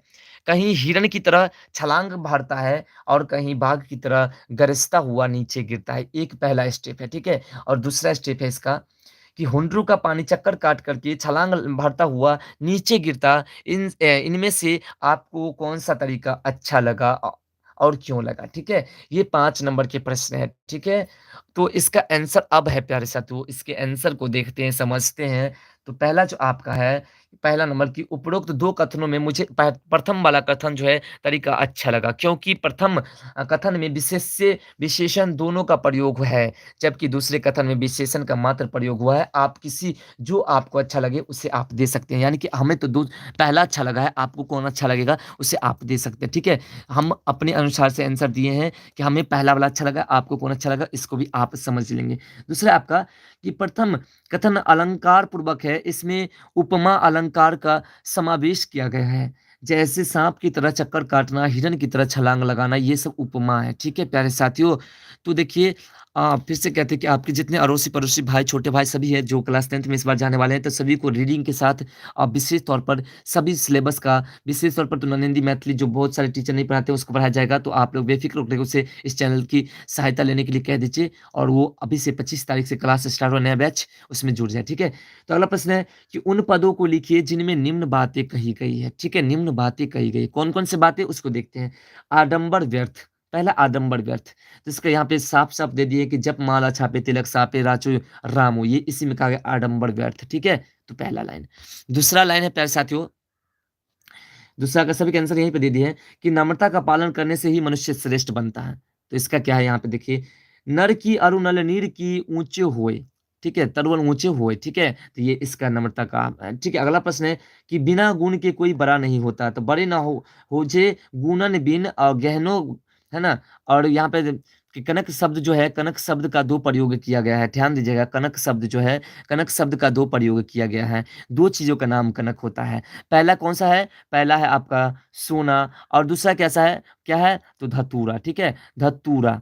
तो धतूरा जो है या फिर धतूरा इसे भी कहते हैं। धतूरा जो है आपका चलिए पहले साफ कर लेते हैं। एक है सोना, ठीक है? और दूसरा क्या है आपका धतूरा है, ठीक है? धतूरा। तो सोना और धतूरा जो है आपका उस दोनों में फ़र्क तो नहीं है नाम के हिसाब से, दोनों का नाम क्या है? कनक है। परंतु प्यारे साथियों, परंतु क्या है, दोनों से गहने बन सकते हैं क्या? दोनों से गहने नहीं बन सकते हैं, सिर्फ़ एक से गहने बन सकते हैं। है ना? एक से ही गहने बन सकते हैं। तो इसलिए प्यारे साथियों जो है सबसे बड़ा जो इंसान एक प्रश्न आपको ये भी मिलेंगे जो क्या है कि गुण नाम से बड़ा होता है कैसे? तो इसमें भी इसी तरह से आंसर देना है। अगला प्रश्न है कि सॉरी सुख-दुःख समान रूप से स्वीकार करना चाहिए। तो कहते हैं दीर्घ साँस न ली हूँ दुखद दई कबूली, ठीक है? तो ये पंक्ति कहाँ से किस तरह से लिए गए? तो इन पंक्ति को आपको थोड़ा-सा कविता को याद रहना अगर होगा आपको याद तो मज़े से बन जाएगा सभी प्रश्न। तो अगला प्रश्न आपका कि दुर्जन का साथ रहने से अच्छी बुद्धि नहीं मिल सकती है, इसकी उपमा में कवि ने क्या कहा? यानी कि दुर्जन के साथ रहने से अच्छी बुद्धि नहीं मिलती है, इसके बारे में कवि ने क्या कहा है? प्यारे साथियों, अमित कुमार शर्मा जी लिख रहे हैं, good morning sir, good morning सभी प्यारे साथियों को, जितने भी हमारे प्यारे साथियों इस वक़्त लाइव में जुड़े हुए हैं, हमारे इस चैनल के परिवार बने हुए हैं, सभी को गुड मॉर्निंग। तो इसका आंसर है प्यारे साथियों कि दुर्जन की संगति पा के या संगति के अभाव में मनुष्य को अच्छी बुद्धि नहीं मिल सकती है। इसके लिए उपमा देते हुए कवि ने कहा है कि हिंग को कपूर में डाल देने से उसमें कपूर की सुगंध नहीं आ सकती है। समझ रहे हैं? यानी कि दुर्जन के साथ अगर सज्जन व्यक्ति रहते हैं तो वो दुर्जन ही बनेंगे, सज्जन नहीं बन सकते हैं। यहाँ पे स्पष्ट कवि ने कहा है कि हिंग को कपूर में रख देने से जो है, उसमें कपूर की सुगंध नहीं आती, हिंग की सुगंध ही आती है। ठीक है प्यारे साथियों? तो अगले प्रश्न को देखते हैं। 31वां प्रश्न का आपका है कि गुण नाम से ज़्यादा बड़ा होता है कैसे? अभी हमने चर्चा किया और प्रश्न इसमें हाज़िर है, ठीक है? और ये प्रश्न बहुत बार पूछे गए, ठीक है? तो देखिए ऑब्जेक्टिव प्रश्न जो है आपको रात में पढ़ाया गया है, 300 ऑब्जेक्टिव प्रश्न का जो है पढ़ाया गया है, उस प्रश्न को आप देखिए जाकर के, उसका जो है आपको जो प्ले लिस्ट में देखिएगा, जो करीब 3 साढ़े 3 हज़ार आदमी जो देखा होगा उस वीडियो को आप देख लीजिए, ठीक है? उसमें कंप्लीटली सभी ब बातें बताई गई। तो अगला प्रश्न है आपका कि कनक शब्द का प्रयोग किन-किन अर्थों में किया गया है? प्यारे साथियों, इसे भी हमने पीछे बताया, ठीक है? तो इसका आंसर है आपका कि कनक शब्द का प्रयोग 2 अर्थों में किया गया है, पहला तो सोना और दूसरा क्या है? धतूरा, ठीक है? 2 शब्द में धतूरा, ठीक है? तो अगले प्रश्न को देखते हैं। अगला प्रश्न आपका प्यारे साथियों 33वां प्रश्न है आपका कि गाँव के किसान सिरचन को क्या समझते थे? तो गाँव के किसान सिरचन को कामचोर, बेकार का आदमी, धीरे-धीरे काम करने वाला, नाप-तोल कर काम करने वाला, मुफ्त में मज़दूरी पाने वाला समझते थे या फिर डायरेक्ट आप कह सकते हैं कि गाँव के किसान सिरचन को बेकार ही नहीं बल्कि बेगार भी समझते थे। इतना भी कह सकते हैं आंसर में और आपको 2 नंबर मिल जाएगा। दोनों तरीका है आपके सामने, ठीक है? तो अगला प्रश्न आपका कि इस कहानी में आए हुए विभिन्न पात्रों को लिखिए, यानी कि सृजन कहानी में आए हुए विभिन्न पात्रों को लिखिए, ठीक है? तो इसका जो आंसर है ठेस कहानी की बात हो रही है, तो इस कहानी में नायक सृजन के साथ-साथ रेणु जी की माँ, चाची, मंझली भाभी, ठीक है? ये सभी शामिल हैं, ठीक है? भाभी, मानू, दीदी इत्यादि पात्र हैं, ठीक है? तो प्यारे साथियों फिर अगले प्रश्न को देखते हैं। तो अगला जो आपका प्रश्न है प्यारे साथियों, प्रश्न नंबर 35 प्रश्न नंबर 35 है आपका कि सिरचन को पान का बीड़ा किसने दिया था? सिरचन को पान का बीड़ा किसने दिया था प्यारे साथियों? तो सिरचन का पान का बीड़ा किसने दिया था? मानू दीदी ने दिया था, ठीक है? सिरचन को किसने दिया था पान का बीड़ा? मानू दीदी ने, ठीक है? आपका बस इतना ही आंसर देना, ये ऑब्जेक्टिव प्रश्न भी है और साथ-साथ सब्जेक्टिव प्रश्न भी है प्यारे साथियों। तो देखिए नंबर कमेंट की बात कर रहे हैं, नंबर तो ऑलरेडी बहुत सारे प्यारे साथियों को मिल चुका है। आप लोग टेलीग्राम चैनल से जो है अ, डाउनलोड कीजिए पीडीएफ और साथ-साथ जो है पीछे वाले वीडियोज़ को भी देखिए जो नहीं देखे हैं ऑब्जेक्टिव प्रश्न का। अगला प्रश्न 36 नंबर के निम्नलिखित गद्यांशों को कहानी के अनुसार क्रमबद्ध रूप में सजाइए, ठीक है? इसको सजाने पे आपको 5 नंबर मिलेंगे प्यारे साथियों, 5 नंबर, ठीक है? तो कैसे है? पहला आपका दिया है कि तो पहला जो आपका दिया मुझे याद है वो क्या-क्या लगेगा, ठीक है? उसमें क्या-क्या लगेगा? दूसरा आपका कि उस बार मेरी सबसे छोटी बहन बिना आएगी मानो तो, ठीक है? और तीसरा आपका है नहीं देखिए उसमें पीडीएफ में जो आपको 100 प्रश्न का पीडीएफ में आंसर दिए, ठीक है? और अगर आपको ज़्यादा ये है तो आप जो है आराम से जो है प्लेलिस्ट में जाकर के पूरे आंसर के साथ पूरे 300 प्रश्न का ऑब्जेक्टिव प्रश्न देख लीजिए, बस आपकी तैयारी सफल हो गई, ठीक है? तो प्यारे साथियों उसमें देखेंगे तो आपको समझाया भी गया है, तो इसके प्रश्न आंसर को देखते हैं प्यारे साथियों। तो अब सॉरी अगले प्रश्न को देखते हैं। अगला प्रश्न जो आपका 37वां प्रश्न है कि कहानी के किन प्रसंगों से ऐसा प्रतीत होता है कि शेरचन अपने काम में ज़्यादा तरजीह देता था, उल्लेख कीजिए। यानी कि आप जो कहानी पढ़े हैं, उस कहानी में आपको कि कौन-सी ऐसी बात लग रहा है, जिससे लग रहा है कि शेरचन जो है, वो काम को ज़्यादा तहज़ीब देते थे, ज़्यादा महत्व देते थे। तो प्यारे साथियों, इसका आंसर आपके सामने है कि कहानी के अनेक प्रसंगों से प्रतीत होता है कि शेरचन अपने काम को ज़्यादा तरजीह देता था कि रेणु जी के घर मानो दीदी की विदाई के पूर्व शीतल पार्टी और चीक बनाने के लिए शेरचन को बुलाया जाता है, ठीक है? वह अपने काम में तन्मय हो जाता है, अगर उसकी तन्मयता में विघ्न डाले तो वह गेहूँमन साँप की तरह फुकार कर उठता और काम छोड़ कर के चला जाता। फिर वह काम अधूरा ही रह जाता था क्योंकि उसके जैसा करने वाला कोई और नहीं था, ठीक है? तो प्यारे साथियों सब्जेक्टिव प्रश्न का जो पीडीएफ है अब आपको मिलेगा, ठीक है? जैसे ये लाइव खत्म होगा आपको पीडीएफ मिल जाएगा। उसके बाद आगे के पॉइंट है कि कहानी प्रसंग में दूसरे दिन जब वह अपने काम में लगा तो उसे खाने-पीने की सुधि ही नहीं रही, है ना? उसे चूरा गुड़ खाने को मिलता है, वह केवल चूरा फाँक कर रह जाता है, गुड़ का ढेला या ही अछूता पड़ा रहता है, ठीक है? चूरा चबाते समय भी वह अपने काम में तन्मय है। उसे कुछ सुधि नहीं है कि चूड़ा के साथ गुड़ भी खाना है। इससे स्पष्ट है कि वह भोजन की अपेक्षा अपने काम को ज़्यादा तरजीह देता था, ठीक है? समझ में आ रहा है? इससे स्पष्ट होता है ना, किसी व्यक्ति को इससे स्पष्ट कर सकते हैं, ठीक है? तो अगला जो आपका प्रश्न है प्यारे साथियों, प्रश्न नंबर 38 है कि इस कहानी में कौन-कौन से पात्र आपको सबसे अच्छा लगा है? यानी कि जो ठेस कहानी है उसमें कौन से पात्र आपको सबसे अच्छा लगा है? तो प्यारे साथियों इसका आंसर है कि इस कहानी में हमें सबसे अच्छा पात्र सिरचन लगा है क्योंकि सिरचन मानवीय गुण से भरा है। वह जिस काम को करता है प्रेम से करता है। उसकी कारीगरी के कायल से ठीक है कायल दूर के गाँव में लोग थे। वह स्वाभिमानी और सम्मान प्रिय व्यक्ति हैं। उसे खाना जो भी मिलते हैं वह अपने काम के को तरजीह देता है। किसी की जली-कटी बातें सुनकर के वह या अपने कारीगरी के प्रति अब आरोपों को सुनकर के वह काम छोड़ देता है। जिस काम को छोड़ देता है वह काम अधूरा ही रह जाता है क्योंकि उस काम को करने वाला कोई व्यक्ति और नहीं होता है। ठीक है प्यारे साथियों? तो फिर अगले प्रश्न को इसमें कुछ और है, ये 5 नंबर के प्रश्न है प्यारे साथियों कि कहानी के अंत में सिरचन की आत्मीय गुण चरम पर दिखता है। ठीक है? जब मानो विदाई होकर के स्टेशन पर गाड़ी में सवार हुए, गाड़ी खुलने के पहले समय में सिरचन दौड़ता हुआ हांफता गट्ठर मानो दीदी को देते हुए कहता है कि दीदी यह तो हमारे तरफ से शीतलपट्टी और चीक और कुश की आसनी आपको है, ठीक है?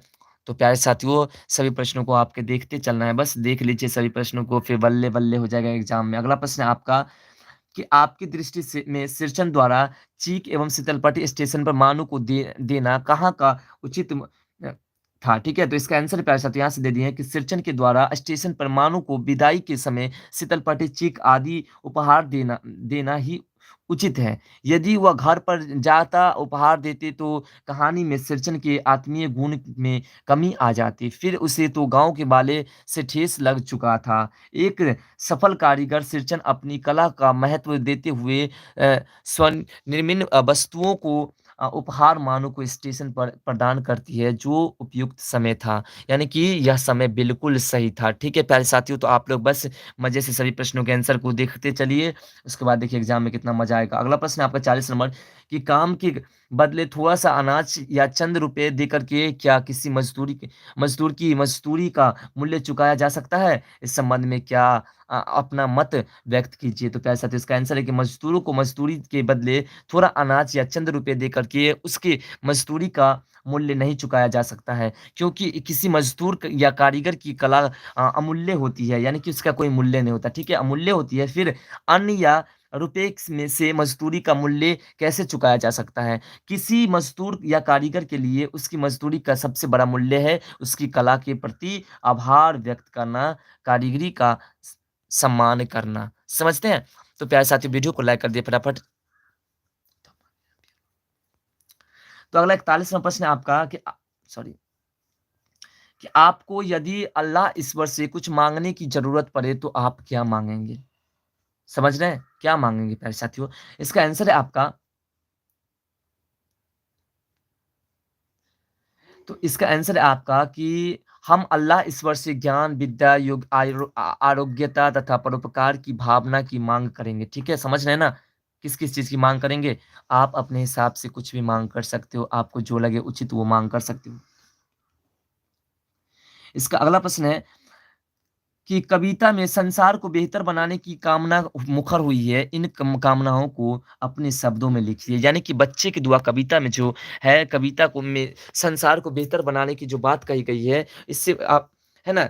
अपनी अपने शब्दों में इसे व्यक्त करना है। तो प्यारे साथियों, इसका जो आंसर हम लेकर के आए हैं कि हे ईश्वर, मुझसे मेरे वतन की शोभा बढ़े, जिस तरह फूल ठीक है, खिल कर के फुलवारी की रौनक को बढ़ाता देता है, मैं अपने दम पर दुनिया की अज्ञानता को दूर कर दूँ, मैं अपने कर्म से हर एक क्षेत्र में खुशी ला सकूँ, ठीक है? या फिर लाऊँ, किसी भी प्रकार से आप इसको इसी तरह से लिख सकते हैं। अगला प्रश्न आपका 43 नंबर प्रश्न है कि अल्लाह बुराई राह से बचाना मुझको तथा नेक राह में चलने की शक्ति प्रदान करना। नज़्म की किन पंक्तियों में ऐसा भाव स्पष्ट किया गया नज़्म की उन पंक्तियों को लिखिए। नज़्म मतलब क्या होता है प्यारे साथियों? नज़्म मतलब होता है क्या? तो नज़्म मतलब क्या होता है? कविता होता है। क्या होता है नज़्म मतलब? कविता होता है, ठीक है? नज़्म मतलब कविता होता है, ठीक है? तो अगले इसके आंसर को देखते हैं। इसका आंसर है प्यारे साथियों उत्तर में कि मेरे अल्लाह बुराई से बचाना मुझको और नेक जो राह हो उस राह पे चलाना मुझको। बस इतना सा लिखना है। तो कविता पढ़े रहेंगे तब तो लिखेंगे। इसलिए कहते हैं प्यारे साथियों आपके जितने भी छोटे भाई, पड़ोसी-अड़ोसी हैं जो इस बार क्लास 10th में जाएँगे उससे कह दीजिए हम आपको जो है थ्योरेटिकल यानी कि चैप्टर के साथ उसे पढ़ा-पढ़ा करके समझाएँगे जिससे कि और उसके बाद क्वेश्चन आंसर भी कराएँगे जिससे कि एक भी प्रश्न मिस नहीं करेंगे और उसको जो है 100 में 100 प्रश्न लाने की शक्ति प्रदान कर सकते हैं हम, ठीक है? जो नए सेशन के बच्चे हैं। तो इसका अगला प्रश्न है प्यारे साथियों आपका 44 नंबर कि आपके घर में या पड़ोस में बुजुर्ग होंगे, आप उनकी देखभाल कैसे करना चाहेंगे? उल्लेख कीजिए, वर्णन कीजिए।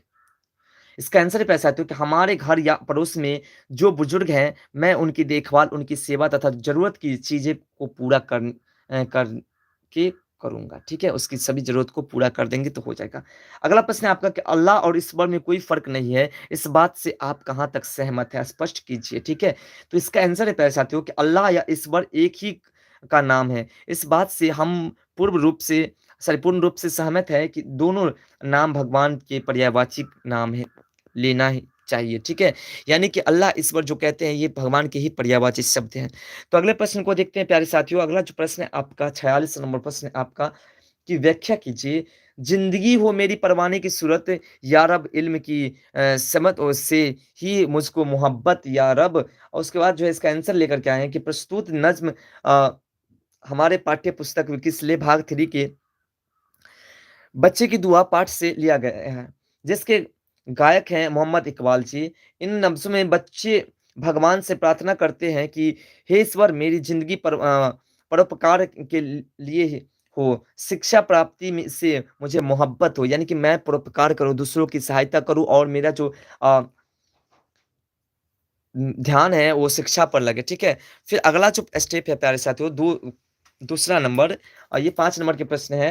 अगला स्टेप है कि ख नंबर कि हो मेरे दम से यूँ ही मेरे वतन की जीनत, जिस तरह फूल से होती है चमन की जीनत। प्यारे साथियों, इसका आंसर है हम लेकर के आए हैं। इसका आंसर है आपका कि प्रस्तुत नज़्म में हमारे पाठ्य पुस्तक के इसलिए भाग 3 में ये भी है कि बच्चे दुआ पाठ से लिया गया है। यह पाठ मोहम्मद इकबाल की रचना है। इस नब्ज़ में कहा गया है कि अ, हे प्रभु, मैं अपने ठीक है, अपने बल पर दुनिया की शोभा बढ़ ठीक है, बढ़ा दूँ, जैसे फूल से फुलवारी की शोभा बढ़ जाती है, ठीक है? वैसे मैं भी अपने वतन की शोभा मैं अपने आप से बढ़ा सकूँ। थोड़ा पानी लेकर के। तो फिर अगला स्टेप को देखते हैं प्यारे साथियों। अगला जो आपका स्टेप है, क नंबर, वो है कि मेरे अल्लाह बुराई से बचाना मुझको, नेक जो राह हो उस राह पे चलाना मुझको। इसका आंसर है प्यारे साथियों,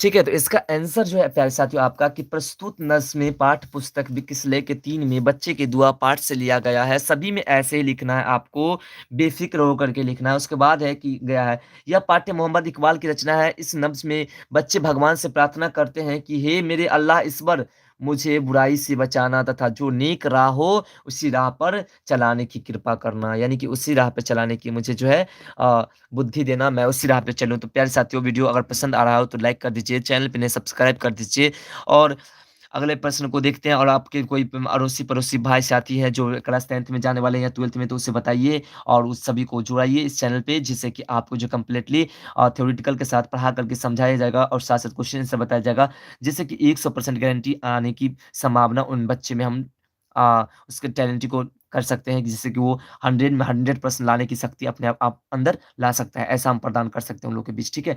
तो अगला प्रश्न है आपका कि पद्मा के ललकारने पर भी अशोक ने युद्ध करना स्वीकार क्यों नहीं किया? ठीक है? चलिए अभिषेक जी, गुड मॉर्निंग सभी प्यारे साथियों। अगला है आपका कि पद्मा स्त्रियों की सेना लेकर के युद्ध के लिए ललकार रही थी, लेकिन अशोक ने युद्ध स्वीकार नहीं किया क्योंकि अशोक स्त्रियों पर हाथ उठाना पाप समझते थे या पाप मानते थे। स्त्रियों के साथ पुरुष का युद्ध करना शास्त्र में अनुचित कहा गया है। इसलिए पद्मा के ललकारने पर भी अशोक ने युद्ध करना स्वीकार नहीं किया। समझ रहे प्यारे साथियों? तो फिर अगले प्रश्न को देखते हैं। अगला प्रश्न है आपका कि पद्मा को अशोक से बदला लेने का अच्छा अवसर था, फिर भी उसने अशोक को जीवित छोड़ दिया, क्यों? तो प्यारे साथियों, इसका आंसर है कि पद्मा के सामने सम्राट अशोक नतमस्त हो चुके थे, यानी नत हो चुके थे, अपना सर झुका चुके थे, ठीक है?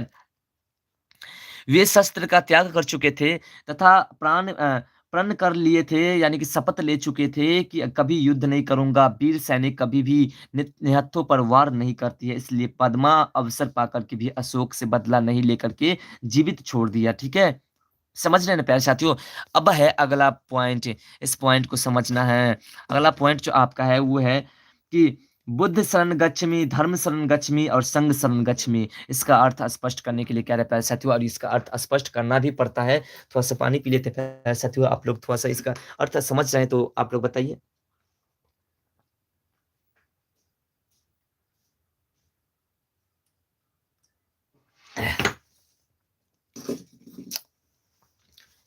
तो प्यारे साथियों, इसका जो है बॉक्स में दिए गए, यानी कि इसे बॉक्स में इंडिकेट करना था, हम लिख दिए ऐसे ही। और इसमें बॉक्स बनाए थे, शायद गायब हो गया। तो बॉक्स में दी गई यानी ऊपर, ठीक है? इसे बॉक्स को ऊपर कर दे सकते हैं। प्रयुक्त वाक्य संस्कृत भाषा में लिखे गए, इन्हें हिंदी में अनुवाद कीजिए। तो यहाँ पे अनुवाद कर रहे हैं प्यारे साथियों, तो अनुवाद इस तरह से कर रहे हैं। देखिए अनुवाद जो है आपका ये है। अनुवाद है, पहला अनुवाद है, क्या था? बुद्ध शरण गच्छामि। तो बुद्ध शरण गच्छामि का जो है, जिसको साफ नहीं दिखाया जा रहा है, प्लीज़ प्यारे साथियों आप थोड़ा-सा क्वालिटी बढ़ा लीजिए। तो बुद्ध शरण गच्छामि, इसका अर्थ क्या होता है प्यारे साथियों? भगवान बुद्ध की शरण में जाता हूँ। कहाँ जाता हूँ? भगवान बुद्ध के शरण में। दूसरा आपका कि बौद्ध शरण गच्छामि, तो यहाँ पे दिए हैं कि बौद्ध की शरण में जाता हूँ, यानी कि बौद्ध धर्म को स्वीकार करता हूँ। और लास्ट है आपका तीसरा कि तथा संघ के शरण में जाता हूँ। यहाँ पे था संघ शरण गच्छामि, तो संघ के शरण में जाता हूँ, यानी कि सभी के शरणों में जाता हूँ, सभी के साथ जाता हूँ। ठीक है प्यारे साथियों? तो फिर 50 नंबर प्रश्न को देखते हैं। 50 नंबर प्रश्न आपका है कि सैनिकों को उत्साहित करने के लिए राजकुमारी पद्मा और सम्राट अशोक द्वारा कही गई बातों की तुलना कीजिए और बताइए कि अधिक प्रभावशाली कौन है, ठीक है? तो इसका आंसर प्यारे साथियों नीचे है, देखिए इसका आंसर है कि तुलनात्मक दृष्टिकोण से राजकुमारी पद्मा द्वारा कही गई बातें सैनिकों के लिए अधिक प्रभावशाली है। अशोक ने कलिंग पर विजय कर अधिकार में लेने का प्राप्त करने की बात अपने सैनिकों से कहा, लेकिन पद्मा अपने सैनिकों को वीर कन्या, वीर भगनी, वीरों की पत्नी कह स्त्रियों में वीर रस संचार कर रहे हैं, ठीक है, कर देती है। इसके साथ साथ पिता, भाई, पुत्री, पत्नी, ठीक है, पति के हथियारों से लोहा लेकर के मातृभूमि को पराधीन होते नहीं देखने की प्रतिज्ञा करवाती है, ठीक है, जो अधिक प्रभावशाली है, जो कि अधिक प्रभावशाली है। तो प्यारे साथियों, आप समझ रहे हैं ना हम क्या कह रहे हैं और क्या समझा रहे हैं आपको। तो आपको बस समझते जाना है, ठीक है, आपको बस समझते जाना है और मजे से सभी प्रश्नों का आंसर देते जाना है। तो फिर सॉरी, एग्जाम में मजे से आंसर देते जाना है। तो फिर देखते हैं प्यारे साथियों अगले प्रश्न को। अगला प्रश्न है आपका 51वां प्रश्न है आपका कि अगर आप अशोक या पद्मा की जगह होते तो आप क्या करते और क्यों करते, ठीक है, क्या करते और क्यों करते प्यारे साथियों, ठीक है। तो देखते हैं इसका आंसर। तो इसका जो आंसर है प्यारे साथियों, वो है आपका कि अगर हम अशोक या पद्मा की जगह होते तो वही व्यवहार करते जो ठीक है, वीरोचित व्यवहार दोनों ने किया, यानी कि वीरों की भांति जो व्यवहार किए जाते हैं उसी व्यवहार को हम भी करते हैं, ठीक है। तो प्यारे साथियों, अगर आपको बोरिंग फील लग रहा हो तो आप जो है अ, जा सकते हैं और साथ साथ आप ऑब्जेक्टिव प्रश्न के लाइव को देख सकते हैं। ऐसे आपको एग्जाम देना है, बोरिंग फील नहीं करना है, ठीक है। तो अगला प्रश्न है कि कल्पना कर बताइए कि यदि अशोक और पद्मा का युद्ध हो गया होता तो क्या होता। ये कल्पना करने के लिए कर रहे हैं, यानी महसूस करने के लिए कह रहे हैं, सोचने के लिए कह रहे हैं कि अगर क्या होता, होता क्या, ठीक है। तो इसका आंसर है प्यारे साथियों कि अगर अशोक और पद्मा का युद्ध हो गया होता तो कल्पना किया जा सकता है कि लाखों लोग मारे जाते, लाखों घायल होते तथा अशोक और भी क्रूर हो जाता। वह बौद्ध धर्म को स्वीकार नहीं करता, वह बौद्ध बौद्ध धर्म को स्वीकार नहीं करता, वो यानी कि वो अच्छा इंसान नहीं बनता, है ना। तो फिर अगले प्रश्न को देखते हैं। अगला जो प्रश्न आपका 53 नंबर प्रश्न है। तो 53 नंबर प्रश्न आपका प्यारे साथियों कि अस्त्र और शस्त्र के अंतर को लिखिए। अस्त्र और शस्त्र में क्या अंतर है उसे लिखना है प्यारे साथियों। तो अस्त्र वह हथियार है जो हाथ में लेकर के चलाया जाता है, और जैसे तलवार, गदा, फलसा आदि, और शस्त्र वह हथियार है जिसे फेंक करके चलाया जाता है, जैसे तीर, भाला, बम आदि, ठीक है। और अगला जो प्रश्न है आपका कि युद्ध से हानियां विषय पर अपने मित्र को एक पत्र लिखिए। प्यारे साथियों, ये आपके 7 से 10 नंबर के प्रश्न हो सकते हैं, ठीक है, ये प्रश्न भी आपको लिखना पड़ेगा। तो इसका आंसर प्यारे साथियों यहाँ पे देखिए हम लिखे हैं, और आपको भी लिखना है। ये दरभंगा हम नाम दिए, आप जो भी नाम दे सकते हैं, ठीक है। और तारीख भी दे दिए हैं 23/2/2022, यानी कि जिस तारीख का आपका, ठीक है, जिस तारीख का आपका एग्जाम है। प्रिय मित्र कविंद्र नमस्ते। हम जो नाम दिए आप कुछ भी नाम दे सकते हैं। कविंद्र नमस्ते, मैं कुशल से हूँ, तुम भी सपरिवार कुशल से होंगे। आगे पत्र में युद्ध से हानियों के विषय में लिखना चाहूँगा। आज के परमाणु युग में युद्ध बहुत हानिकारक साबित होगा। युद्ध से, ठीक है, आगे है, ज़्यादा पॉइंट नहीं, बहुत कम ही पॉइंट से इसको कंप्लीट करना। मानव की विनाश निश्चित है, लाखों लोग निरपराध मारे जाते हैं, ठीक है, धन जन की अपार हानियां होती है। हमारे विचार से युद्ध से होने वाली हानियों के मद्देनजर रखते हुए युद्ध का अंत अनिवार्य है, ठीक है। बस इतना लिख देना है, अंत अनिवार्य है, ठीक है। देखिए, आप न्यू स्टूडेंट है, पहले आप चैनल को सब्सक्राइब कर लीजिए, और उसके बाद आपको नोटिफिकेशन भी कुछ मिलता रहेगा, क्योंकि आंसर की भी बताने वाले हैं। और साथ साथ जो आपको प्यार से बता दे कि जो रात में मैथिली का, सॉरी, नॉन हिंदी का जो ऑब्जेक्टिव प्रश्न चला है 300 प्रश्न, उसे भी आप ज़रूर देखिएगा, क्योंकि आपका जो है अगर सेकंड सिटिंग में एग्जाम है तो भी, और फर्स्ट सिटिंग में तो भी आप 1 घंटा में उसे देख पाएँगे, ठीक है। उसके बाद है तुम्हारा प्रिय मित्र, जो भी नाम देना आप दे सकते हैं, हम देखिए यहाँ पे नाम दे दिए हैं, ठीक है। तो आप कुछ भी नाम दे सकते हैं, किशन ठाकुर हम दिए हैं तो आप कुछ भी दे सकते हैं। तो प्यारे साथियों अगले प्रश्न को देखते हैं 55 नंबर कि वकील साहब सुखी क्यों नहीं है? वकील साहब सुखी क्यों नहीं है? तो प्यारे साथियों इसका आंसर है कि वकील साहब को धन संपत्ति, सुंदर घर, मृदुभाषिणी पत्नी, पुत्र पुत्री, किसी चीज की कमी नहीं है, लेकिन वे सुखी नहीं है क्योंकि उनके हृदय में ईर्ष्या रूपी आग सदैव पीड़ा, ठीक है, पहुँचा रही है। उनके बगल का एक बीमा एजेंट की चमक-दमक, आमदनी, गाड़ी इत्यादि सभी उन्हीं को क्यों नहीं हो जाती, अर्थात किसी दूसरे को सुख सुविधा या आय क्यों इस रिया के कारण वे सदैव चिंतित और दुखी रहता है रहा करता है, ठीक है? उन्हें सब कुछ रहते हुए भी सुखी नहीं है, यानी कि उसके पास सब कुछ है, ठीक है? लेकिन उसके मन में ख़्याल आता है कि जो पड़ोसी है बीमा एजेंट उसकी सामान हमारी क्यों नहीं रहती? उसकी गाड़ी, उसके तर्क-भड़क, उसके बैंक बैलेंस सभी हमारी क्यों नहीं रहती? इसलिए उसके हृदय में ईर्ष्या है और इसलिए वो सुखी नहीं है, ठीक है? तो अगला प्रश्न है आपका कि ईर्ष्या को अनोखा वरदान कहा गया है, क्यों? या फिर क्यों कहा गया? ठीक है?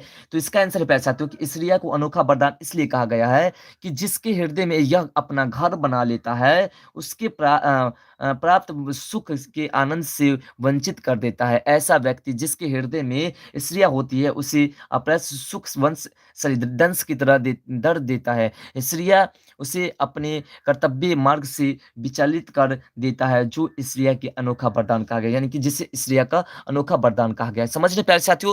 तो आपको इसी तरह से आंसर लिखना और 100% जितने भी सब्जेक्टिव प्रश्न होंगे, सभी प्रश्न इससे ही आएँगे। और रह गई बात निबंध की बात, तो निबंध किन कौन-कौन से निबंध आपसे पूछे जा सकते हैं? हमने आपको मैथिली में बताया था कि होली पूछ सकता है, बिल्कुल होली पूछा। देखिए लॉकडाउन बोले थे तो लॉकडाउन नहीं पूछा, होली तो बताए थे होली पूछ सकता है, होली बिल्कुल पूछा। आप लोग होली अच्छा से लिखे भी होंगे, उम्मीद है, आशा है कि अच्छे से आप लिखे होंगे। तो और भी 1-2 निबंध बताए थे, जिसमें से देखिए 2-3 निबंध फँसा है, ठीक है?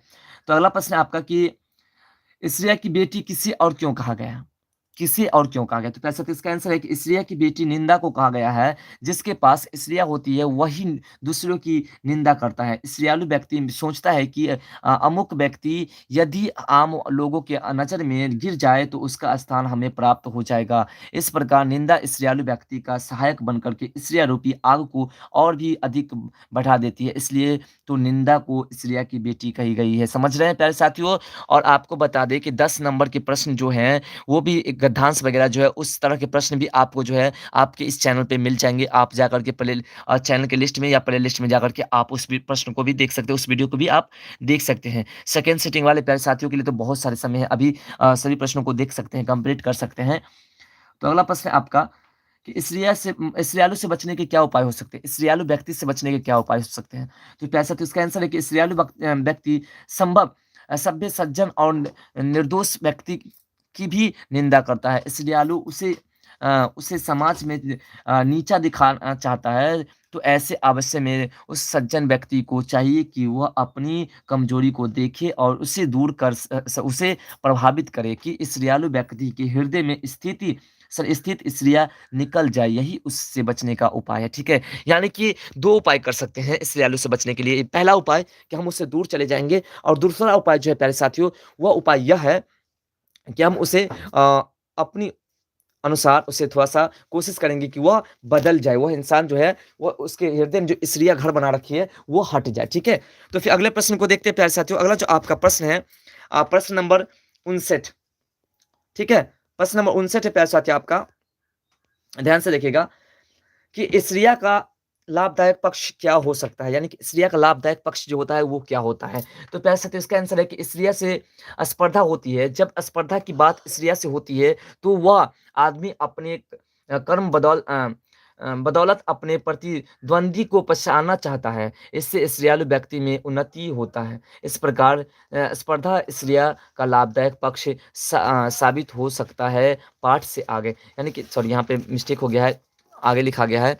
तो यहाँ पे समझ सकते हैं कि क्या कह रहे हैं। अगला जो आपका प्रश्न है वो है कि निम्नलिखित प्रश्न पंक्तियों को पूरा कीजिए। निम्नलिखित पंक्तियों को पूरा कीजिए, ठीक है? तो इन पंक्तियों को पूरा करना है। पहला है कि मेरा तेरा मनुआ। तो इसका आगे का पाठ बात क्या होगा? उसके बाद है मैं कहता सुरझाई। अगला जो पॉइंट है कि तुम रहता है सोई रे। तो इसका जो है प्यारे साथियों आंसर देखिए कि मेरा तेरा मनुआ कैसे एक होई रे, कैसे एक होई, तो इसमें नोट हो गया।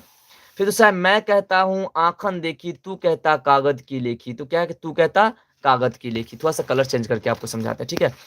तू कहता कागज की लेखी, समझ रहे हैं?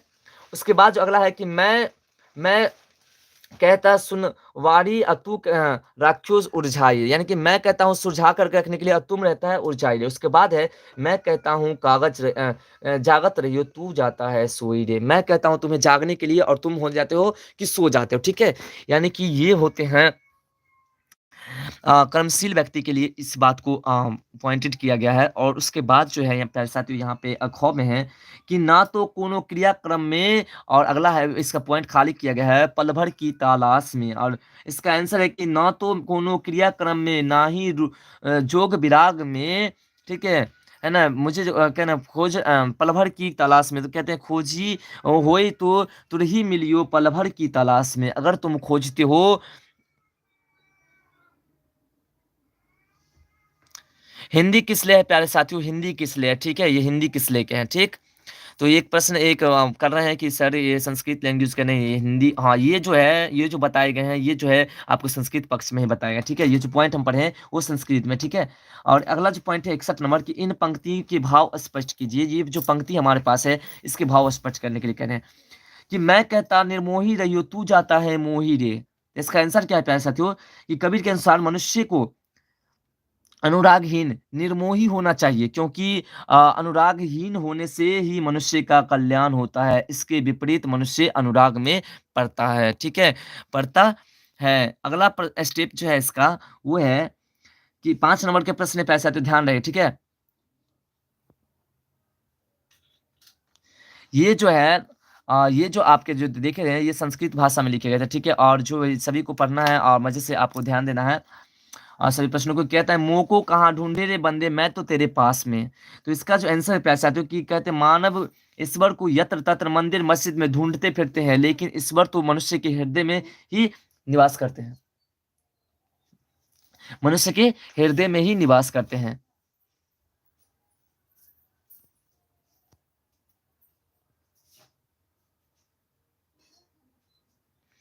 तो अगले प्रश्न को देखते हैं प्यारे साथियों। अगला जो आपका 62 नंबर प्रश्न है वो है आपका कि मोको शब्द किसके लिए प्रयोग किया गया है। मोको शब्द जो है वो किसके लिए प्रयोग किया गया है। ये नन हिंदी सब्जेक्ट है। ये कौन सा सब्जेक्ट है, नन हिंदी सब्जेक्ट है, जो कि क्लास 10th की और मैथिली वाले के लिए, ठीक है। देखिए इसी से सभी सब्जेक्टिव प्रश्न रहेंगे, ठीक है, बेफिक्र होकर के आप पढ़िए, ठीक है। तो अगला प्रश्न है कि मोको शब्द ईश्वर अल्लाह के लिए किया गया है। किसके लिए किया गया है, ईश्वर और अल्लाह के लिए, ठीक है।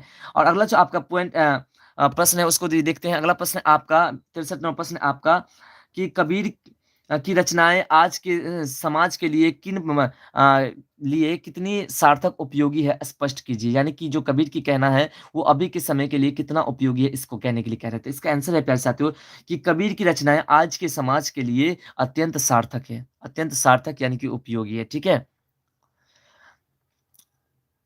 उसके बाद है कि जहां आज भी आडंबर्स है ना, ब्राह्म आडंबर्स की मान्यता है दी जा रही है कि आज के समय में जबकि मनुष्य के पास समय अभाव है, अत्यंत भाग में दौड़ के बाद मनुष्य अपने कर्तव्य को पूरा कर पाता है, ठीक है। ऐसे काल में भी मनुष्य यदि तीर्थ यात्रा आदि में समय नष्ट कर रहा है तो भूल है, क्योंकि ईश्वर तो हर एक प्राणियों के हृदय में ही निवास करते हैं। मनुष्य के लिए सच्ची भक्ति तो मानव सेवा ही है। इन सब बातों की सीख कबीर के पद से मिलते हैं। अतः कबीर की रचनाएं आज के समाज के लिए उपयोगी एवं अत्यंत सार्थक सिद्ध है, ठीक है।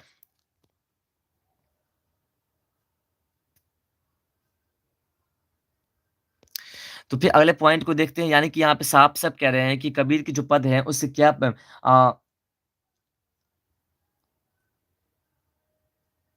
तो अगला जो आपका प्रश्न 64 नंबर, जो कि आप थोड़ा सा क्वालिटी बढ़ा लीजिए, ठीक है, थोड़ा सा आप अपनी क्वालिटी को बढ़ा लीजिए। तो अगला जो प्रश्न है आपका कि सगुण भक्ति धारा एवं निर्गुण भक्ति धारा के दो दो कवियों के नाम लिखिए, ठीक है। देखिए जिसे अगर पढ़ना नहीं है इस सिलेबस को, जिसे पढ़ना नहीं है वो आराम से जा सकते हैं, कोई दिक्कत नहीं है, उससे प्रेशर नहीं डाला जा रहा है कि आप जो है ठीक है, क्लियर नहीं दिख रहा है तो आप लोग जो है थोड़ा सा क्वालिटी बढ़ाइए। और किसी पर प्रेशर नहीं किया जा रहा है कि आप जो है लाइव क्लास कीजिए ही, ठीक है। जिसको करने की इच्छा है कीजिए और जिसको करने की इच्छा नहीं है नहीं कीजिए। आप लोग अनट शनट कमेंट मत कीजिए, ठीक है। अगर आपको नहीं करना है तो आप नहीं कीजिए, हमें कोई प्रॉब्लम नहीं, ठीक है। क्योंकि हम जो बता रहे हैं वो आपके हित के लिए बता रहे हैं, हम अपने हित के लिए नहीं बता रहे हैं। तो चलिए प्यारे साथियों फिर अगले प्रश्न को देखते हैं। पहले इसके आंसर को देखते हैं। तो इसका जो आंसर है प्यारे साथियों वो है कि सगुण भक्ति धारा में तुलसीदास एवं सूरदास प्रमुख है। कौन कौन से है, सूरदास और तुलसीदास। आपके ऑब्जेक्टिव में पूछेंगे कि भक्ति धारा के कवि कौन है, तो आप बता देंगे कि भक्ति धारा के कवि कौन है। और जो है सगुण धारा के कवि, निर्गुण धारा के और भक्ति धारा के कौन कौन कवि है बता देंगे, ठीक है। उसके बाद जो अगला है कि निर्गुण भक्ति धारा के कवि कौन कौन से हैं, कबीरदास और रैदास, ठीक है। तो आसानी से आप आंसर दे सकते हैं ऑब्जेक्टिव प्रश्न में भी। तो अगला प्रश्न है आपका 65वां प्रश्न, सॉरी, कि विक्रमशिला नामकरण के संदर्भ में जनश्रुति क्या है, यानी कि विक्रमशिला का नामकरण जो हुआ इसके बारे में क्या है, ठीक है। देखिए क्लियर नहीं दिख रहा तो थोड़ा सा क्वालिटी बढ़ाए, नहीं क्योंकि हम भी देख रहे हैं वीडियो तो हमारे पास क्लियर दिख रही है, ठीक है। हम तो 240 पे देख रहे हैं, आप 360 पी कर लीजिए, ठीक है। सेटिंग में जाकर के 360 पी कीजिए, ऊपर में क्लिक कीजिए सेटिंग में।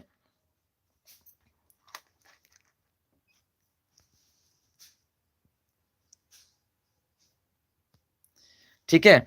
तो फिर अगले इसका जो विक्रमशिला की जनश्रुति क्या है पैसा, तो इसका जो आंसर है और वो है आपका कि उत्तर, विक्रमशिला नामकरण के संदर्भ में जनश्रुति है कि विक्रम नामक यक्ष का दमन कर या बिहार भ्रमण योग भूमि, बिहार भ्रमण योग भूमि, यानी कि जब विक्रम नाम के यक्ष को मारा गया था तो वो एक बहुत अच्छा जगह महसूस हो रहा, ठीक है। तो उसको भ्रमण योग्य जमीन बना करके उसका क्या बनाया गया, जिसके कारण इस भूभाग का नाम विक्रमशिला रखा गया, ठीक है। और उसके बाद उस विक्रमशिला का जो है धीरे धीरे प्रयोग किस में होने लगा, विश्वविद्यालय में प्रयोग होने लगा। उस समय क्या है कि अभी जो नालंदा विश्वविद्यालय, यूनिवर्सिटी विश्वविद्यालय सबसे ऊपर था, ठीक है।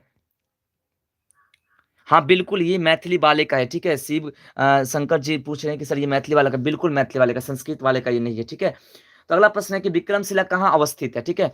तो विक्रमशिला कहाँ अवस्थित है पैसे, तो विक्रमशिला बिहार के भागलपुर जिला में कहलगांव के पास अंतचक गांव में अवस्थित है, समझ गए। हाँ बिल्कुल, सब्जेक्टिव प्रश्न हम पढ़ा रहे हैं, आप ऑब्जेक्टिव प्रश्न को पढ़ना चाहते हैं तो उसका जो है आपको ऑलरेडी वीडियो रात में जो लाइव चला है वो मिल चुका है, अगर उसे नहीं देखे तो आप उसे देख लीजिए, ठीक है। और देखिए शिक्षा कहीं से मिले ग्रहण कर लेना चाहिए, ठीक है। चलिए, हेलो दिलसाद जी। तो अगला प्रश्न है आपका कि यहाँ के पाठ्यक्रम में क्या क्या शामिल है, यानी कि विक्रमशिला के पाठ्यक्रम में क्या क्या शामिल है। तो प्यारे साथियों इसका आंसर है आपका कि यहाँ के पाठ्यक्रम में तंत्र शास्त्र, व्याकरण, न्याय, दृष्टि विज्ञान, शब्द विज्ञान, शिल्प विद्या, चिकित्सा विद्या और साक्ष्य वैश्विक और अध्यात्मक विद्या, विज्ञान, जादू एवं चमत्कार विद्या शामिल थे, यानी कि सभी प्रकार की विद्या वहां पे शामिल थे, ठीक है। बिल्कुल भी ऐसे बताएंगे, बट जो है ऐसे तो आप खुद भी लिख सकते हैं, ठीक है। आप खुद भी लिख सकते हैं, कोई दिक्कत नहीं है, लिखने के लिए क्या है। ऑब्जेक्टिव देखिए, जिसको ऑब्जेक्टिव का वीडियो नहीं मिला है, आप लोग से इसलिए न शुरू से कहते थे कि आप सब्सक्राइब कर लीजिएगा, आपको नोटिफिकेशन डायरेक्ट मिल जाएगा। तो ऑब्जेक्टिव का जो नहीं देखे आप जाइए चैनल के लिस्ट में और देखिए, आपको जो है रात में जो वीडियो मिला है उसमें, ठीक है, दिया गया है।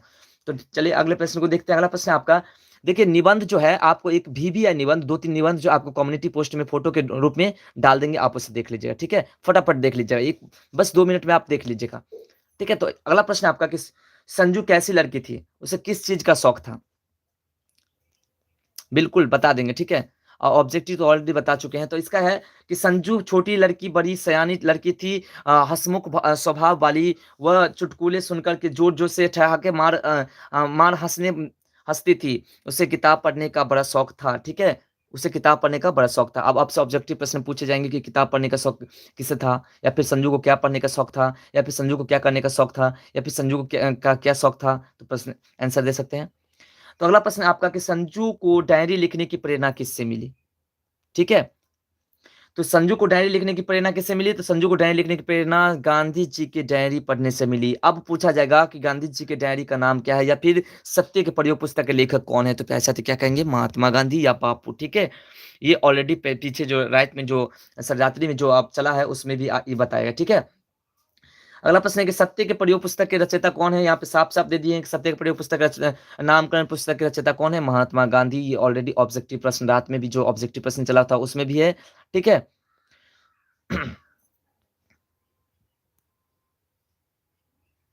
तो क्या पूछना आप चाहते हैं, आप पूछिए। देखिए सबसे पहले आपको बता दें कि लाइव जब एंड होने लगे तो आप जो पूछना चाहते हैं बिंदास पूछ सकते हैं, क्योंकि आपके पास समय नहीं है, इसलिए हम जल्दी जल्दी प्रश्न को खींचते हैं, ठीक है। तो अगला जो आपका प्रश्न है वो है 71 नंबर की, पीपल का पेड़ हमारे लिए किस प्रकार उपयोगी है। तो पीपल का पेड़ जो हमारे लिए उपयोगी पैसा है, कि पीपल का पेड़ हमारे लिए सदैव उपयोगी है, वह हमें शीतल छाया प्रदान करती है। पीपल का पेड़ प्राणियों के लिए प्राण वायु ऑक्सीजन छोड़ता है तथा हमारे द्वारा छोड़े गए दूषित वायु को ग्रहण कर लेता है। हमारे द्वारा जो जितने भी दूषित होते हैं वायु, जिसे हम कार्बन डाइऑक्साइड कहते हैं, सभी को वो ग्रहण कर लेते हैं और वो जो है उसे अपने अंदर अवशोषित कर लेते हैं। तो फिर अगले प्रश्न को देखते हैं। अगला जो आपका प्रश्न है, प्रश्न नंबर 72 है प्यारे साथियों, कि कैसा वातावरण मिलने पर बुलबुल पक्षी गाने लगते हैं? कैसा वातावरण पर? तो प्यारे साथियों, ये जो है कि जब वर्षा ऋतु आती है तथा शीतल हवा का झोंका पाकर के पत्ते हिलने लगते हैं, तो बुलबुल पक्षी गाने लगते हैं। यानी कि बुलबुल पक्षी के गाने हमें सुनाई लगने लगते हैं, ठीक है? और अगला प्रश्न है आपका कि वन्य प्रांत के सौंदर्य का वर्णन करें, यानी कि वन्य प्राणी का जो सुंदरता है उसके वर्णन करने के लिए कह रहे हैं। तो प्यारे साथियों, इसके वर्णन को हम करते हैं, देखिए कैसे-कैसे वर्णन करना है। तो इसका आंसर है प्यारे साथियों कि वन्य प्रांत का सौंदर्य दर्शनीय होती है। विविध प्रकार के पेड़, लताएँ, झरना, शीतल और अ, नदियाँ से बना प्रांत की शोभा मारम होती है। चिड़ियों का करवल, मोर का नाचना, हंस की क्रीड़ा, ये सभी जंगल की शोभा को और बढ़ा देते हैं। समझ रहे हैं? बिल्कुल, निबंध भी बताया जाएगा प्यारे साथियों, सभी प्रश्नों को देख लीजिए ना, आपको तो कम से कम जो है सब्जेक्टिव प्रश्न आपको जो 20 नंबर का पूछेगा ना, तो 20 नंबर तो आपको कंप्लीट करना है ना, तो 20 नंबर से यह इंसान 1 नंबर से फेल हो जाए, ठीक है? निबंध तो आपको आ ही जाएगा, हम निबंध के बारे में जो बताएँगे आपको आ ही जाएगा, निबंध आप खुद लिख पाएँगे, ठीक है? और उसका गद्यांश 20 नंबर के रहेंगे, तो 20 नंबर के गद्यांश जो है आप कंप्लीट कर लेंगे, बस आपका काम बन जाएगा। गद्यांश का वीडियो ऑलरेडी अपलोड है, उस वीडियो को देखिए, गद्यांश कैसे बनाए जाते हैं, उसका वीडियो आपको ऑलरेडी मिल चुका है, उसके आप देख लीजिए, ठीक है? तो अगला प्रश्न है आपका 74 नंबर की, निम्नलिखित पंक्तियों का भावार्थ लिखिए। यानी कि इस पंक्ति का भाव लिखना है। क्या है? ऊपर विस्तृत नवनील नील, नीचे वसुधा में नदी झील, जामुन तमाल इमली करील, और जल से ऊपर उठता मृणाल, फुनगी पर, ठीक है, फुनगी यहाँ पे फुनगी पर खिलता कमल लाल। इस तरह से भाव स्पष्ट करना रहता है प्यारे साथियों। ये प्रश्न, ऐसे प्रश्न तो आपको पूछे ही जाएंगे, तो जिंदा पाठ से भी पूछे जा सकते हैं, ठीक है प्यारे साथियों। तो आप लोग जो है एक और सब्जेक्टिव प्रश्न का जो है, हाँ, बिल्कुल, बिल्कुल। ठीक है? तो अगले प्रश्न को देखते हैं, तो सभी प्रश्नों को आप बैक में भी जाकर के जल्दी-जल्दी देख सकते हैं, इस प्रश्न को कंप्लीट, चैप्टर को कंप्लीट आप 200, ठीक है, 2 के स्पीड कर दीजिएगा वीडियो को और उसके बाद देख लीजिएगा, जल्दी हो जाएगा, ठीक है? तो अगला है प्रश्न, इसका आंसर है भावार्थ में कि प्रदेश में ऊपर-नीचे, ठीक है? निचले आकाश के नीचे धरती पर कहीं नदी तो कहीं झील है। जामुन आदि विविध प्रकार के पेड़ हैं। झील में लाल-लाल कमल खिले हैं, जिससे वन प्रदेश की शोभा मनोवत हो रहती है। ठीक है? तो 5 नंबर के भी प्रश्न आपसे पूछते हैं ना, सिर्फ़ 2 ही नंबर के प्रश्न नहीं ना पूछते हैं। तो सभी प्रश्नों को ना कंप्लीट करना होगा प्यारे साथियों, तब तो हम आपको 90 प्लस परसेंट लाना है, ठीक है? 90 प्लस परसेंट आपको लाना है एग्ज़ाम में, ठीक है? हिंदी में और नॉन हिंदी, सॉरी, मैथिली में और नॉन हिंदी में 100% लाना है, ठीक है? तो आप लोग बेफ़िक्र होकर के, अगला प्रश्न है आपको कि है खड़े जहाँ पर साल बास चौपैया चढ़ते नरम घास निर्झर सरिता के आस-पास रजनी भर रो-रो करके चकोर कर देता है रे रोज भोर नाचा करते हैं जहाँ मोर। ठीक है? तो आपको इसका आंसर देना है प्यारे साथियों, और वीडियो को फटाफट लाइक करते जाइए। इसका भावार्थ में कि वन प्रदेश में जहाँ ऊँचे-ऊँचे साल और बाँस के पेड़ है, वहाँ चौपाया जानवर चरते दिखते हैं। वन प्रदेश में नदी, झरने भी हैं, रात में चकोर भी आवाज़ और दिन में मोर का नाच होता रहता है। इसका आंसर ऐसे भाव स्पष्ट आपको करना है, ठीक है? तो फिर से आपको कह रहे हैं कि आपके अगर कोई मित्र हैं, आपके भाई है छोटे जो क्लास 10th में इस बार जाने वाले हैं या 12th में जाने वाले, ठीक है? तो उसे बताइए इस चैनल पे रीडिंग के साथ 25 तारीख से नया बैच स्टार्ट होने वाला है, जिसमें आपको सभी चैप्टर वाइज़ चैप्टर रीडिंग देकर के समझाया जाएगा और उसके साथ-साथ सभी का प्रश्न आंसर भी कराया जाएगा। जिससे कि एग्ज़ाम, जो अगले एग्ज़ाम होंगे उसमें 100 में 100% की जो है तैयारी सफल हो जाएगी, ठीक है? तो इसका आंसर है कि क्वेश्चन है, निराला को दीनबंधु क्यों कहा गया है? यानी कि निराला को दीनबंधु, ठीक है, क्यों कहा गया है? तो प्यारे साथियों, इसका आंसर है आपका कि निराला जी सदैव दीन दुखियों की सेवा में तत्पर रहा करते थे। गरीबों को स्वजन की तरह स्नेहपूर्वक मदद करना उनको प्रकृति ओर से प्राप्त था। लंगड़े, लूल्हे, अंधे, अपाहिज लोगों को अन्न वस्त्र दे करके संतुष्ट कर देना उसका स्वभाव था, ठीक है? तो प्यारे साथियों, देखिए सभी जो है यूट्यूब पे तो सभी क्या कहते हैं, मैथ वगैरह सभी पढ़ाने वाले टीचर तो बहुत सारे मिलते ही हैं, लेकिन हमारे चैनल पे जो विशेष तौर पे जो है आपको रीडिंग के साथ विशेष तौर पे अलग से तैयारी कराया जाएगा, जो कि कोई यूट्यूब पे नहीं कराते, ठीक है? तो अगला है, लोग उन्हें दीनबंधु कह करके पुकारते थे। जो व्यक्ति दीन दुखियों पीड़ित के पास जा करके मदद करता हो, क्या वह मानव भगवान दीनबंधु के समान दीनबंधु कहलाते हैं? बिल्कुल कहलाते हैं, ठीक है? उसके बाद है यहाँ पे कुछ और पॉइंट है, सॉरी, कि का अधिकार, ठीक है? का अधिकार नहीं, उपरोक्त अपने विशिष्ट गुणों के कारण ही उन्हें दीनबंधु कहा गया है, ठीक है? उनके आवेदन पत्र तो पीछे बता दिए आपको। अच्छा मित्र, ये क्या कहते हैं, प्रधानाध्यापक के पास जो है आवेदन पत्र एक आपको वीडियो अपलोड हो चुका है, उसे देखिए और फिर आपको बता देंगे कि कौन-कौन से पूछ सकते हैं, ठीक है? उसका जो आपको कम्युनिटी पोस्ट में जो दे देंगे, ठीक है? क्योंकि हम भी सेंटर पे जाएँगे, ठीक है? सेंटर पे हमें भी जाना है, आज एग्ज़ाम है नन-हिंदी का तो। तो आपको कम्युनिटी पोस्ट में फ़ोटो अभी भेज रहे हैं, जैसे लाइव खत्म होगा आप भेज रहे हैं, आप बिंदास उसे देखिएगा, ठीक है? अगला प्रश्न आपका कि निराला संबंधित बातें लोगों को अतिरंजित क्यों जान पड़ती है, ठीक है?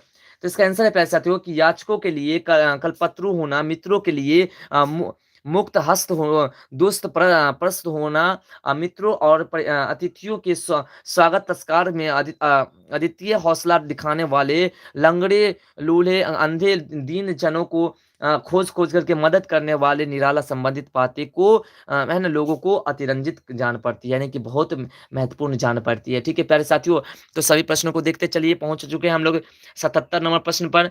ठीक है, उसके बाद कुछ और है कि क्योंकि उपरोक्त गुणों का होना आसान नहीं है। धनी लोग तो बहुत हैं होते हैं, लेकिन निराला जिस भाव में से मदद कर दीनों को करते थे, वह आम लोगों को अतिरंजित करती है। यानी कि अमीर तो बहुत है, लेकिन दीनबंधु जैसा कोई नहीं है। ठीक है?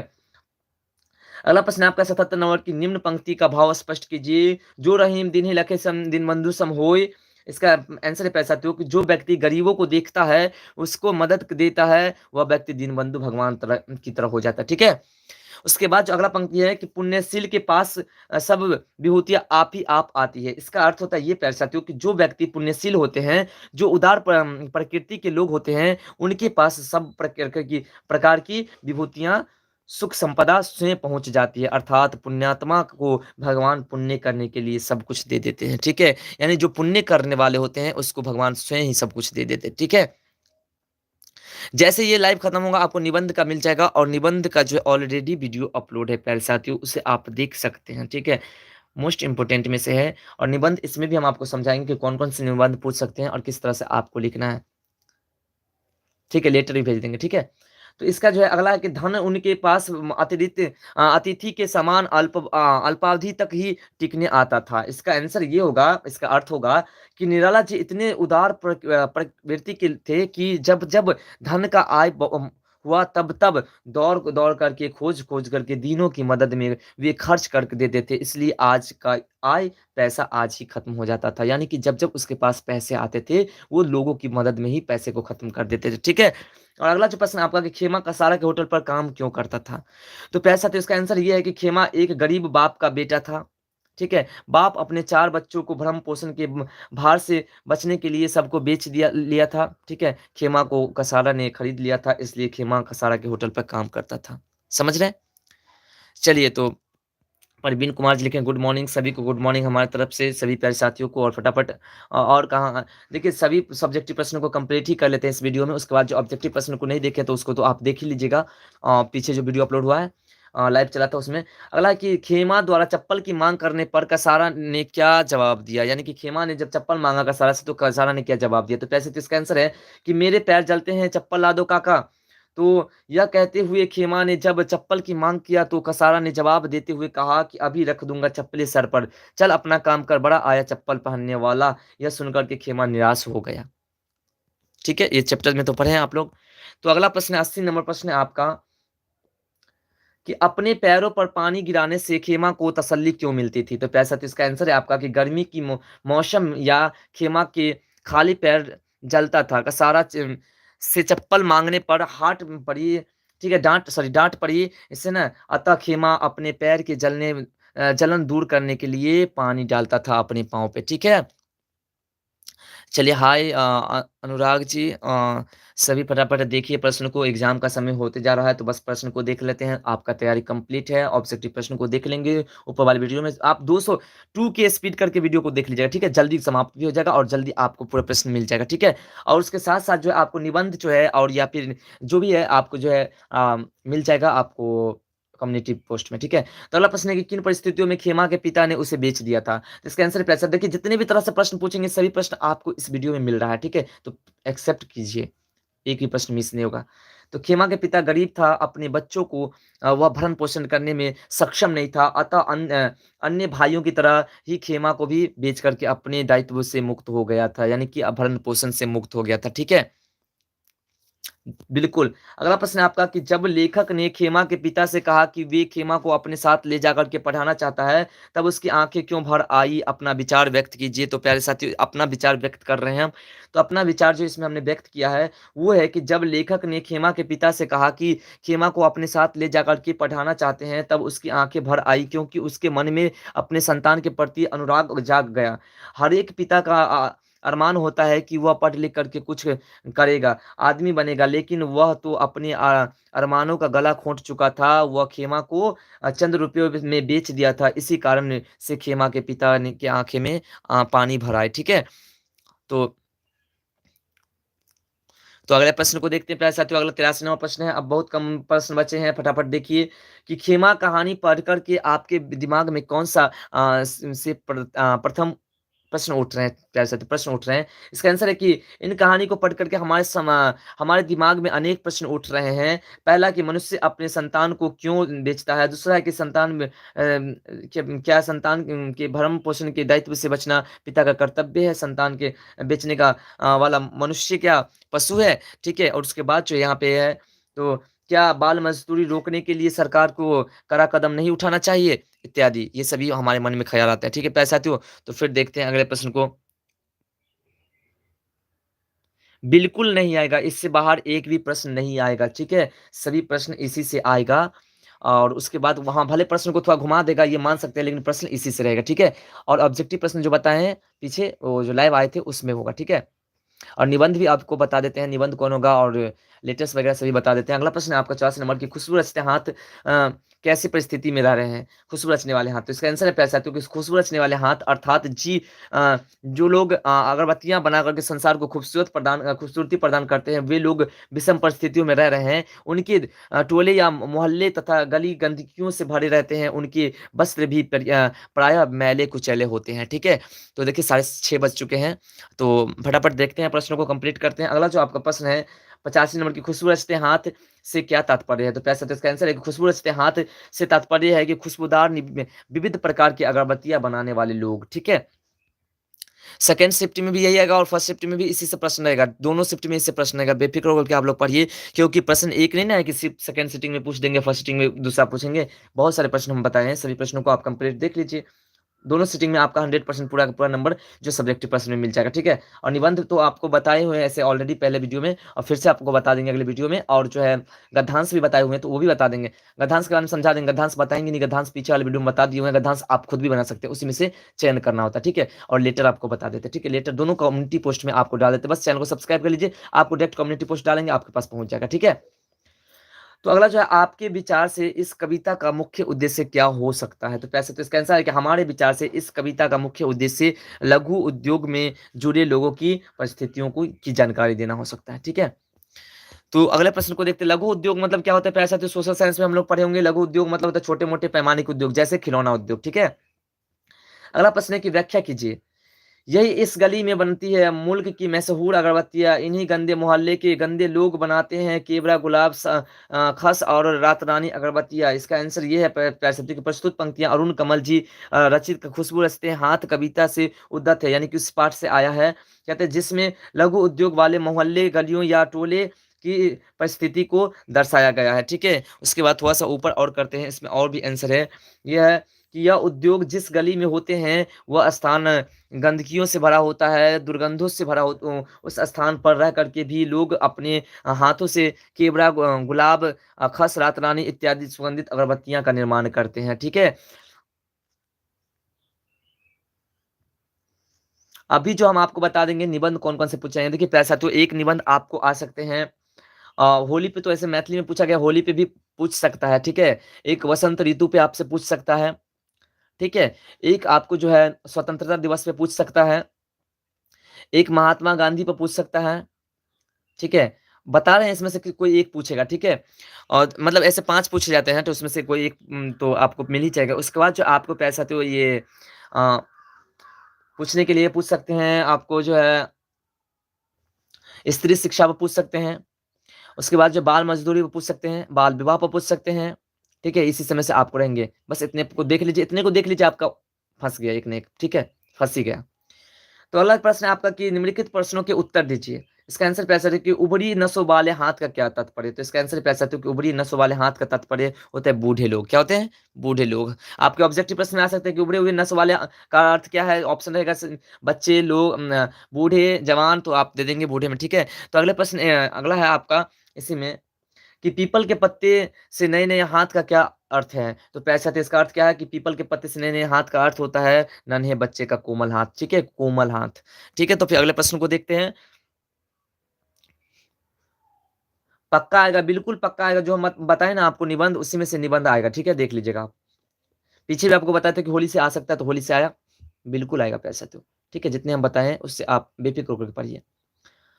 तो अगला है आपका कि कर्पूरी ठाकुर अपने परिजनों की प्रतीक्षा करने के लिए क्यों कहते हैं? अपने परिजनों को प्रतीक्षा करने के लिए क्यों कहते हैं पैसा? तो इसका आंसर है कि संभवतः कर्पूरी ठाकुर के परिजनों की यह आकांक्षा होगी कि कर्पूरी पढ़ लिख करके हमें गरीबी से निजात दिलाएंगे, ठीक है, सारे सुख साधन प्राप्त होंगे। लेकिन जननायक कर्पूरी ठाकुर के लिए संपूर्ण देश परिवार था। उन्होंने देश की जनता को पराधीनता की बेड़ी में जकड़ा देखा, तो जो कि उनके लिए असहनीय था, यानी कि वो सह नहीं सकता इस बात को, ठीक है। इसलिए उन्होंने अपने अल्फाज में कहा था कि जब तक देश के प्रत्येक निवासी को सम्मानजनक और सुविधा संपन्न स्वाधीन जीवन यापन का अवसर नहीं मिलेगा, तब तक मेरे परिजनों को प्रतीक्षा करनी पड़ेगी। समझ रहे प्यारे साथियों? तो अगले प्रश्न को फिर देखते हैं। अगला है 90 नंबर प्रश्न आपका कि मैट्रिक के बाद उच्च शिक्षा के लिए उन्हें कहाँ और किस प्रकार जाना पड़ता था? तो इसमें आंसर है प्यारे साथियों कि मैट्रिक परीक्षा पास कर उच्च शिक्षा के लिए दरभंगा के चंद्रधारी मिथिला कॉलेज में दाखिल पाया जा, जहां उनके प्रतिदिन पहुंचने के लिए कुछ दूर पैदल और 50 से 60 किलोमीटर दूर मुक्तापुर से दरभंगा ट्रेन से जाना आना पड़ता था, ठीक है। और अगला प्रश्न आपका 91 नंबर की कर्पूरी ठाकुर को कौन कौन कार्य करने में आनंद मिलता था? तो पैसा तो इसका आंसर है कि कर्पूरी ठाकुर को चरवाही करने में, ग्रामीण गीत गाने में, डफली बजाने में तथा पीड़ितों की सेवा करने में, यानी कि जो बीमार लोग होते थे उसकी सेवा करने में ही उसको आनंद आता था, ठीक है। तो अगले प्रश्न को देखते हैं। 92वां प्रश्न आपका कि सचिवालय स्थित कार्यालय में सब पहले दिन उन्होंने कैसा दृश्य देखा तथा उस पर उन्होंने क्या निर्णय लिया? तो प्यारे साथियों इसका आंसर है 1952 ईस्वी। कब की बात है? 1952 ईस्वी। जब विधायक बने थे तो कर्पूरी ठाकुर जी ने सचिवालय स्थित अपने कार्यालय के लिफ्ट पर लिखा देखा कि ओनली फॉर ऑफिसर्स, यह देख करके परिचालय सचिवालय में इस सामंती प्रथा को समाप्त कर आम लोगों के लिए लिफ्ट का प्रयोग करवा दिया, यानी कि ओनली फॉर ऑफिसर्स यहाँ पे लिखा गया। हाँ, लॉकडाउन पे भी पूछ सकता है, ठीक है, लॉकडाउन पे भी पूछ सकता है, लेकिन लॉकडाउन पे थोड़ा चांसेस अभी कम है, और लेकिन पूछ सकता है, ठीक है। दोनों सेटिंग की बात कर रहे हैं हम, ठीक है, दोनों सेटिंग की बात कर रहे हैं। दोनों सेटिंग में जो है इसी समय से रहेंगे निबंध और पत्र, जो है पत्र रहेंगे। आपको एक पिता के पास पत्र हो सकता है जिसमें आपको पैसे की मांग करनी होगी एक परीक्षा के लिए, और उसके बाद दो चार हम बता देंगे आपको, जो कम्युनिटी पोस्ट में भी दे देते हैं, और उसके बाद आपको बताते हैं। अभी पहले प्रश्न कंप्लीट कर लेते हैं कि बूढ़े भारत में आई फिर से नई जवानी थी, उपयुक्त पंक्ति में भारत को बूढ़ा कहा गया है क्योंकि? आंसर है कि भारत की दशा शिथिल और जर्जर हो चुकी थी, ठीक है। अगला प्रश्न है 94 नंबर की लक्ष्मीबाई का बचपन किस प्रकार के खेल में बीता? तो इसका आंसर पैसा तो लक्ष्मीबाई का बचपन प्रायः शिकार खेलने में, नकली युद्ध करने में, व्यूह रचने में, व्यूह तोड़ने में, ठीक है, सेना को घेरना, सेना के से घिर जाने पर उससे निकलना, दुर्ग तोड़ना आदि प्रिय खेल को खेल करती थी, ठीक है, खेला करती थी बचपन में, ठीक है। मीनू खान जी हाय लिखे हैं, तो हेलो, आप लोग बहुत विलम्ब से जुड़े हैं।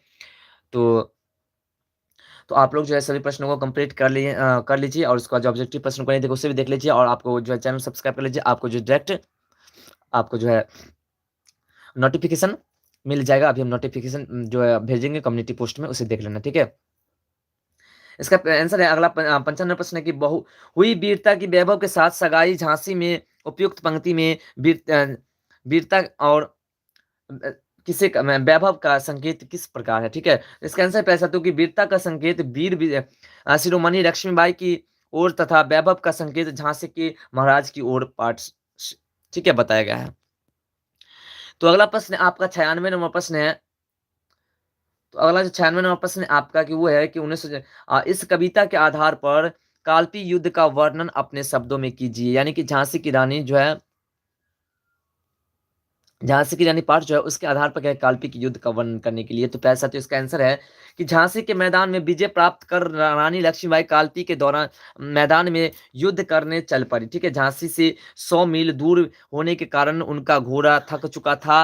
वह घोड़ा गिर करके मर गया था। उस अब रानी लक्ष्मीबाई ने नया घोड़ा लेकर के युद्ध आरंभ कर दिया। इस प्रकार युद्ध में अंग्रेजों को हार की मुंह देखनी पड़ी। ठीक है,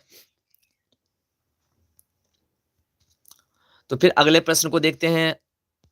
तो अगला प्रश्न आपका 6597 नंबर प्रश्न है आपका कि भाव स्पष्ट कीजिए इसका। ठीक है, इसका जो है आपका आंसर है कि पहले इसको प्रश्न को देखते हैं कि गुमी हुई आजादी की कीमत सबने पहचानी थी। ठीक है, तो इसका आंसर है 65 आपका कि भारतीय लोग आजादी को भूल चुके थे। आजादी को भूल चुके थे। ठीक है, लक्ष्मीबाई ने भारतीय को आजादी प्राप्त करने के लिए उन्मुख करवाई। सब जगह आजादी, ठीक है, आजादी प्राप्ति की चेतना जाग उठी थी। ठीक है, तो फिर अगले प्रश्न को देखते हैं। अगला प्रश्न आपका कि हमको जीवित करने आई वन स्वतंत्रता की रानी थी। इसका आंसर ये है प्यारे साथियों, आप लोग बहुत गैदरिंग कर रहे हो। ठीक है, आप लोग बहुत गैदरिंग कर रहे हो कमेंट में। ठीक है, आप लोग प्रश्न को नहीं देख रहे हो, आप लोग गैदरिंग कर रहे हो। तो इसका है कि हम भारतीय स्वतंत्रता की प्राप्त मार से मित्रवत हो चुके थे। ऐसे समझ में समय में लक्ष्मीबाई भारतीयों को स्वतंत्र करने के लिए स्वतंत्रता की नारी दुर्गा बनकर के हमारे सामने आ गई और हम स्वतंत्रता प्राप्ति की ओर अग्रसर हुए। यानी कि हम लोग स्वतंत्रता प्राप्ति की ओर बढ़ गए। ठीक है, तो अगले प्रश्न को देखते हैं प्यारे साथियों। तो अगला जो आपका प्रश्न है 98 नंबर प्रश्न है आपका कि इस कविता से लक्ष्मीबाई से संबंधित कुछ पंक्तियां चुन करके उनके आधार पर रानी की वीरता का वर्णन कीजिए। तो प्यारे साथियों इसमें से चयन करना है। ठीक है, तो चलिए कोई बात नहीं है, आप लोग ध्यान दीजिए इस पे। तो अगला जो इसका आंसर है कि झांसी के मैदान में जब लेफ्टिनेंट ऑफ अपनी ऑफ बॉकर अपनी सेना लेकर के पहुंचा, रानी तलवार से युद्ध करने लगी। बहुत देर तक दोनों में द्वंद्व युद्ध हुआ। द्वंद्व मतलब दोनों तरफ से युद्ध हुआ। ठीक है, अंततः बाकर घायल होकर के युद्ध के मैदान से भाग निकला। ठीक है, अब झांसी पर लक्ष्मीबाई का अधिकार हो गया। फिर कालपी की ओर लक्ष्मीबाई बढ़ गई थी जहां अंग्रेजों ने अपना शासन स्थापित कर रखा था। ठीक है, कालपी झांसी से 100 मील दूर होने के कारण रानी लक्ष्मीबाई का घोड़ा थक करके गिर गया और मर गया। ठीक है, यमुना के किनारे कालपी के मैदान में पुनः पुनः अंग्रेजों की हुई हार। ठीक है, उसके बाद थोड़ा सा और है, इसे देखते हैं। हार हो गई, उसके बाद है कालपी पर विजय के बाद रानी ने ग्वालियर पर अधिकार कर लिया जहां अंग्रेजों का मित्र संधिया ने अंग्रेज के डर से राजधानी छोड़ करके भाग खड़ा हुआ। ठीक है, जनरल स्मिथ ने अपनी सेना के साथ रानी से युद्ध करना आरंभ किया तो स्मिथ की भी हार हुई। इसके बाद हसरो के ने अपनी सेना लेकर के रानी से को घेर लिया। रानी ने वीरतापूर्वक लड़ करके हसरो को की सेना को काटते मारते आगे बढ़ गई। एक नाला, ठीक है, एक नाला आगे आ पड़ी जिसके घोड़ा पर पार नहीं कर रुक गया। पीछे से सूरज ने अपनी सेना से के साथ आकर के रानी पर वार करने लगा और रानी लड़ते लड़ते वीर गति को प्राप्त हो गई। यानी कि वो चल बसे। ठीक है, तो फिर देखते हैं अगले प्रश्न को देखते हैं। तो अगला प्रश्न आपका है 99 नंबर प्रश्न है आपका कि लेखक को बीमार पड़ने की इच्छा क्यों थी। ठीक है प्यारे साथियों, तो इसका आंसर है आपका कि लेखक बेढब बनारसी जी कभी बीमार नहीं पड़ते थे। शरीर भी स्वस्थ दिखाई पड़ता था लेकिन उनकी इच्छा थी कि मैं बीमार पड़ूं तो मजा आएगा। हटले बिस्कुट खाने को मिलेंगे, पत्नी अपने कोमल हाथ से सिर पर तेल मलेगी, मित्रगण आवेंगे और मेरे सामने रोटनी सूरत बना करके बैठेंगे या गंभीर मुद्रा में पूछेंगे, बेढब जी कैसी तबीयत है, किससे इलाज करवा रहे हो, कुछ फायदा हो रहा है इत्यादि। इस समय लेखक को बड़ा मजा आता, इसलिए वे बीमार पड़ने की इच्छा रखे हुए थे। ठीक है, तो चलिए फिर बढ़ते हैं अगले प्रश्न को देखते हैं। चलिए, गुड मॉर्निंग ऋषि जी, गुड मॉर्निंग। आप बहुत विलंब से आप आए हो। तो अगले प्रश्न को देखते हैं। अगला जो आपका 100 नंबर प्रश्न है वो है आपका कि लेखक ने वैद और हकीम पर क्या क्या कह करके व्यंग किया है, उनमें से सबसे तीखा व्यंग क्या है प्यारे साथियों। तो इसको देखना है आपको। ठीक है, तो इसको देखना है आपको। तो इसका जो आंसर है आपका उत्तर, ठीक है कि वैद्य जी पलकी पर चढ़ करके आती है, पलकी पर चढ़ करके आते हैं, धोती गमछा और मैला कुचैला जनेऊआ धारण किए हुए थे, ठीक है, मानो अभी अभी कुश्ती लड़ करके आए हैं, ठीक है, ये सबसे व्यंग्यात्मक है। उसके बाद भी कुछ और पॉइंट है, देखते हैं थोड़ा सा।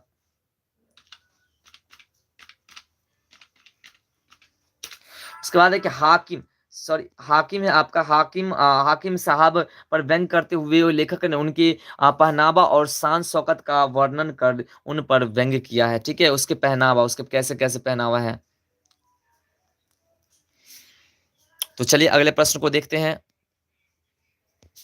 तो अगला जो प्रश्न है 101 नंबर प्रश्न है आपका, कि अपने देश में चिकित्सा की कितनी पद्धतियां प्रचलित है, उनमें से किन किन पद्धतियों से लेखक ने अपनी चिकित्सा कराई।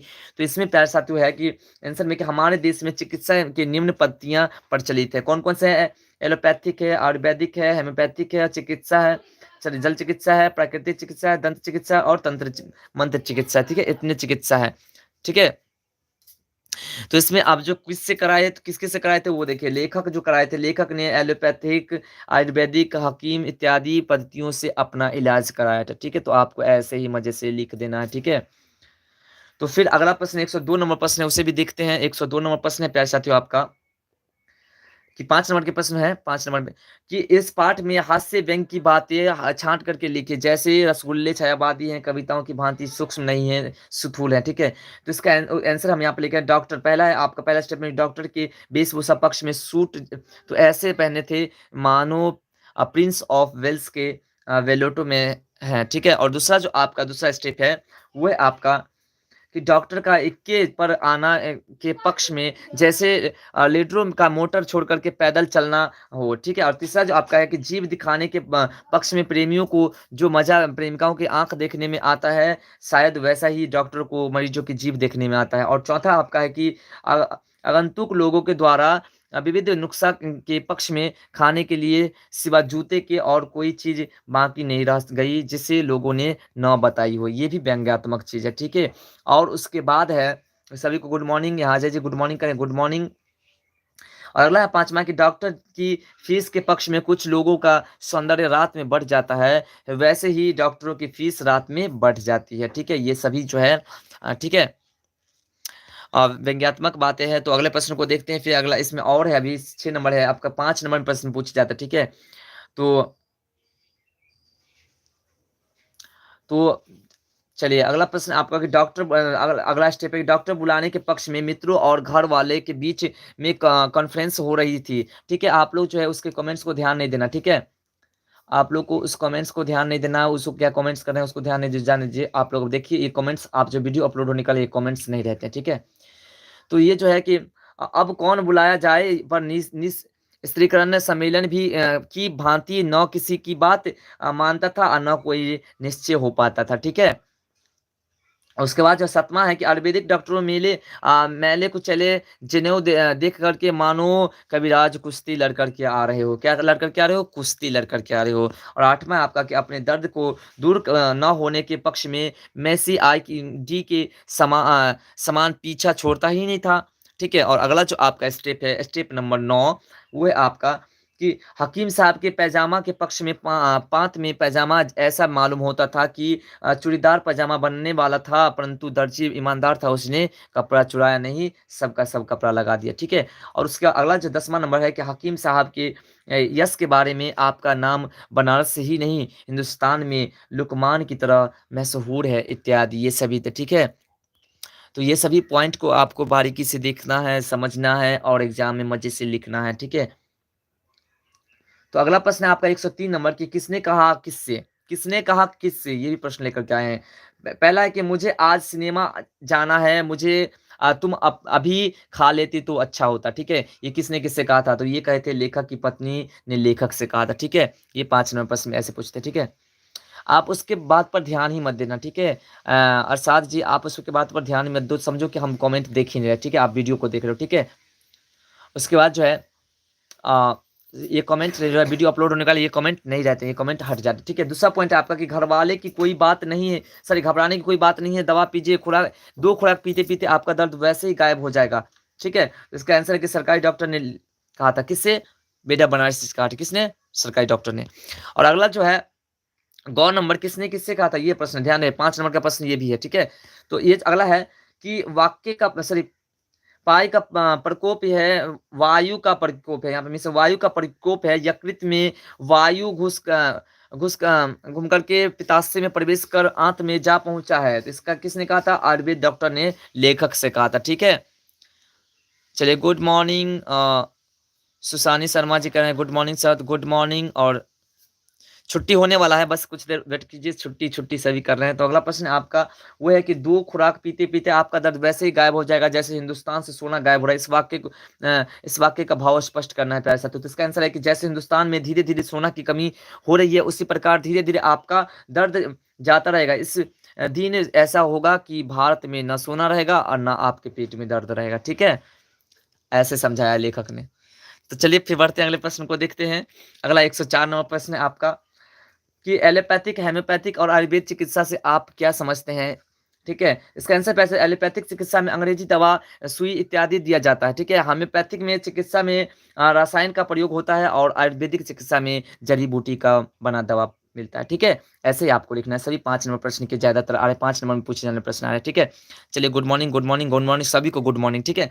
अगला प्रश्न आपका कि सुदामा की दीन दशा देख करके कृष्ण किस प्रकार भाव विहल हो रहे थे, यानी कि सुदामा के जो दशा देखे तो कृष्ण के मन में कैसा ख्याल है। तो इसका आंसर है पैसा तो कि सुदामा की दीन दशा देख करके श्री कृष्ण इतना विहल हो गए कि रोने लगे। इतने रोए कि पैर धोने के लिए लाया गया पानी कटौती में यूं ही रह गया और अपने अश्रु जल से ही उसने सुदामा के पैर धो डाले। किसने? श्री कृष्ण ने, ठीक है। तो फिर अगले प्रश्न को देखते हैं। अगला प्रश्न प्यारे साथियों आपका 106 नंबर की गुरु के यहाँ की किस बात की याद श्री कृष्ण ने सुदामा को दिलाई थी। इसका आंसर है प्यारे साथियों कि बचपन में जब दोनों मित्र संदीपन मुनि के आश्रम में रहते थे तो आश्रम के लिए लकड़ी जुटाने के लिए दोनों मित्र जंगल में गए थे। गुरु माता ने गुड़ और चना सुदामा को की पोटली में बांध दी थी कि दोनों खा लेना, लेकिन सुदामा भूख लगने पर चुपके से स्वयं ही खा गए थे। इसी बात को याद दिलाते हैं श्री कृष्ण सुदामा को द्वारिका में दिखाई देते हैं, ठीक है।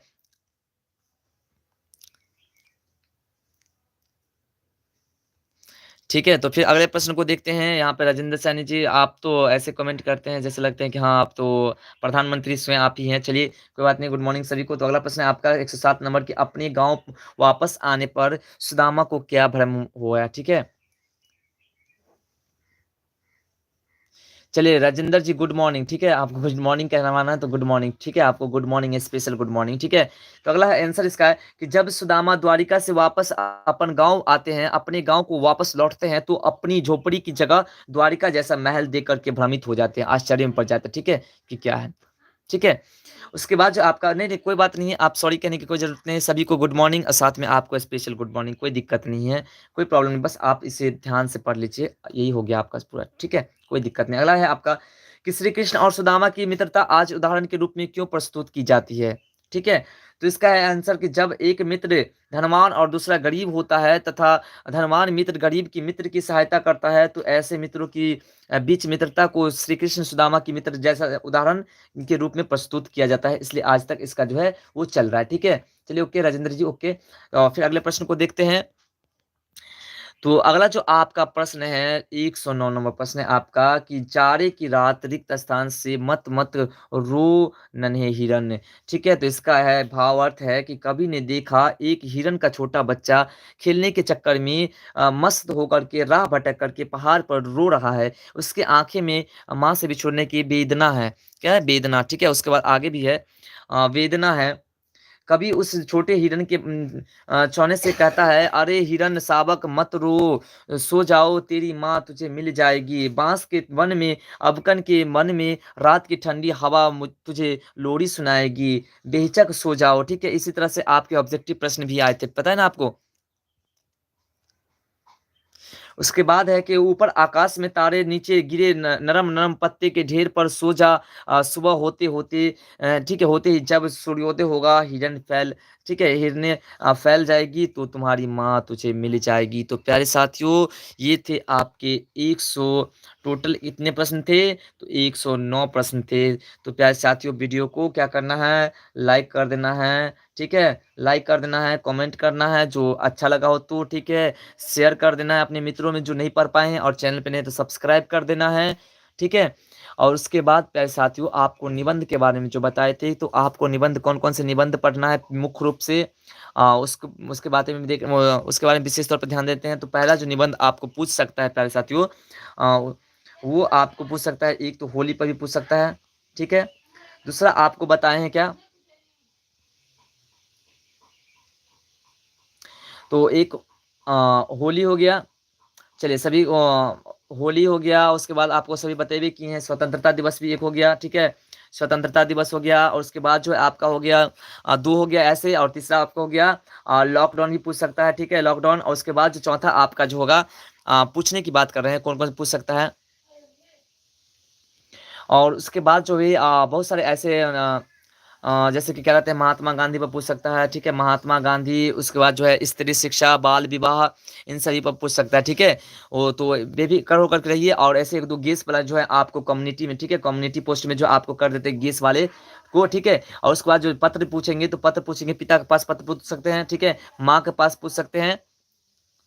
तो देखिए 100% आपको जो है नंबर मिलने के चांस बनते हैं, अगर इस सब्जेक्टिव प्रश्न को कंप्लीट देखें और ऑब्जेक्टिव प्रश्न को कंप्लीट देखे हैं, ठीक है। और उसके साथ साथ प्यारे साथियों, अगर आप गद्यांश बनाते हैं सही से, गद्यांश बनाने का तरीका जो पीछे वाला वीडियो जो है एक उसमें भी मिला है, उस वीडियो को आप देख सकते हैं, अभी आपके पास समय है, ठीक है। गद्यांश जो है उस वीडियो में, आप उस वीडियो को देख लीजिए जाकर के, बैक वाले वीडियो में आपको समझ में आएगा गद्यांश कैसे बनाना है, वो भी समझ जाएंगे आप, ठीक है। और संवाद भी आपको उसी में बताएगा, ठीक है, गद्यांश वाले में संवाद भी बताएगा। तो प्यारे साथियों, तो आप सभी को बाय, आपका दिन शुभ हो, ठीक है, आपका दिन शुभ हो, और आप लोग मजे से एग्जाम में लिख करके आए, ठीक है। उसके बाद आप लोग बताना हमें कमेंट करके कि आपका एग्जाम कैसा गया, ठीक है।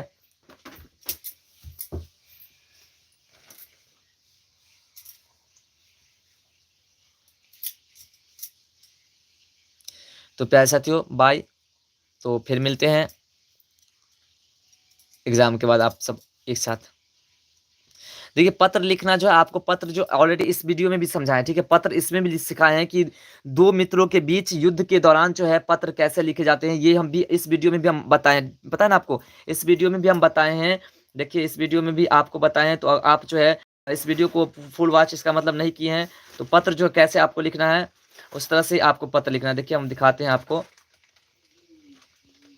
पत्र लिखना, हम इसमें भी पत्र दिखाए हैं, ठीक है। और बहुत ही वीवीआई पत्र चल, देखिए यहाँ पे लिखे हैं, ठीक है, यहाँ पे पत्र देखिए लिखे हैं कि युद्ध से होने वाले विषय पर अपने मित्र को एक पत्र लिखे, ठीक है, एक पत्र लिखे, ठीक है। तो इस पत्र को आप देखे हैं, नहीं देखे तो आप जो है कंप्लीटली वीडियो को देखिए, कंप्लीट कैसे लिखा जाता है। देखिए मैं पत्र लिखे हैं ऐसे, ऐसे आपको पत्र लिखना है, पत्र कुछ नहीं है, ठीक है, ठीक है। आपको जो है जो क्या कहते हैं संवाद भी पूछा जाएगा, दो मित्रों के बीच संवाद, वो भी हम आपको बताए हुए हैं, दो मित्रों के बीच या डॉक्टर के मरीज के बीच या फिर टीचर स्टूडेंट के बीच, किसी के बीच जो है आपको बता सकता है संवाद। तो संवाद में कैसे लिखना है, जैसे मान लीजिए एक लिखा मोहन, ठीक है, ऐसे बताए हुए, ठीक है, और एक लिख दिए सोहन, दो नाम है।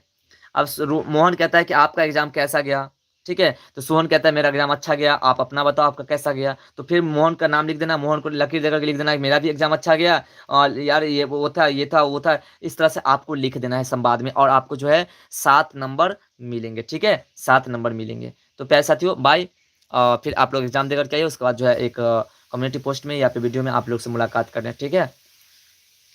मनीष शर्मा जी हाय लिखे हैं, चलिए हाय।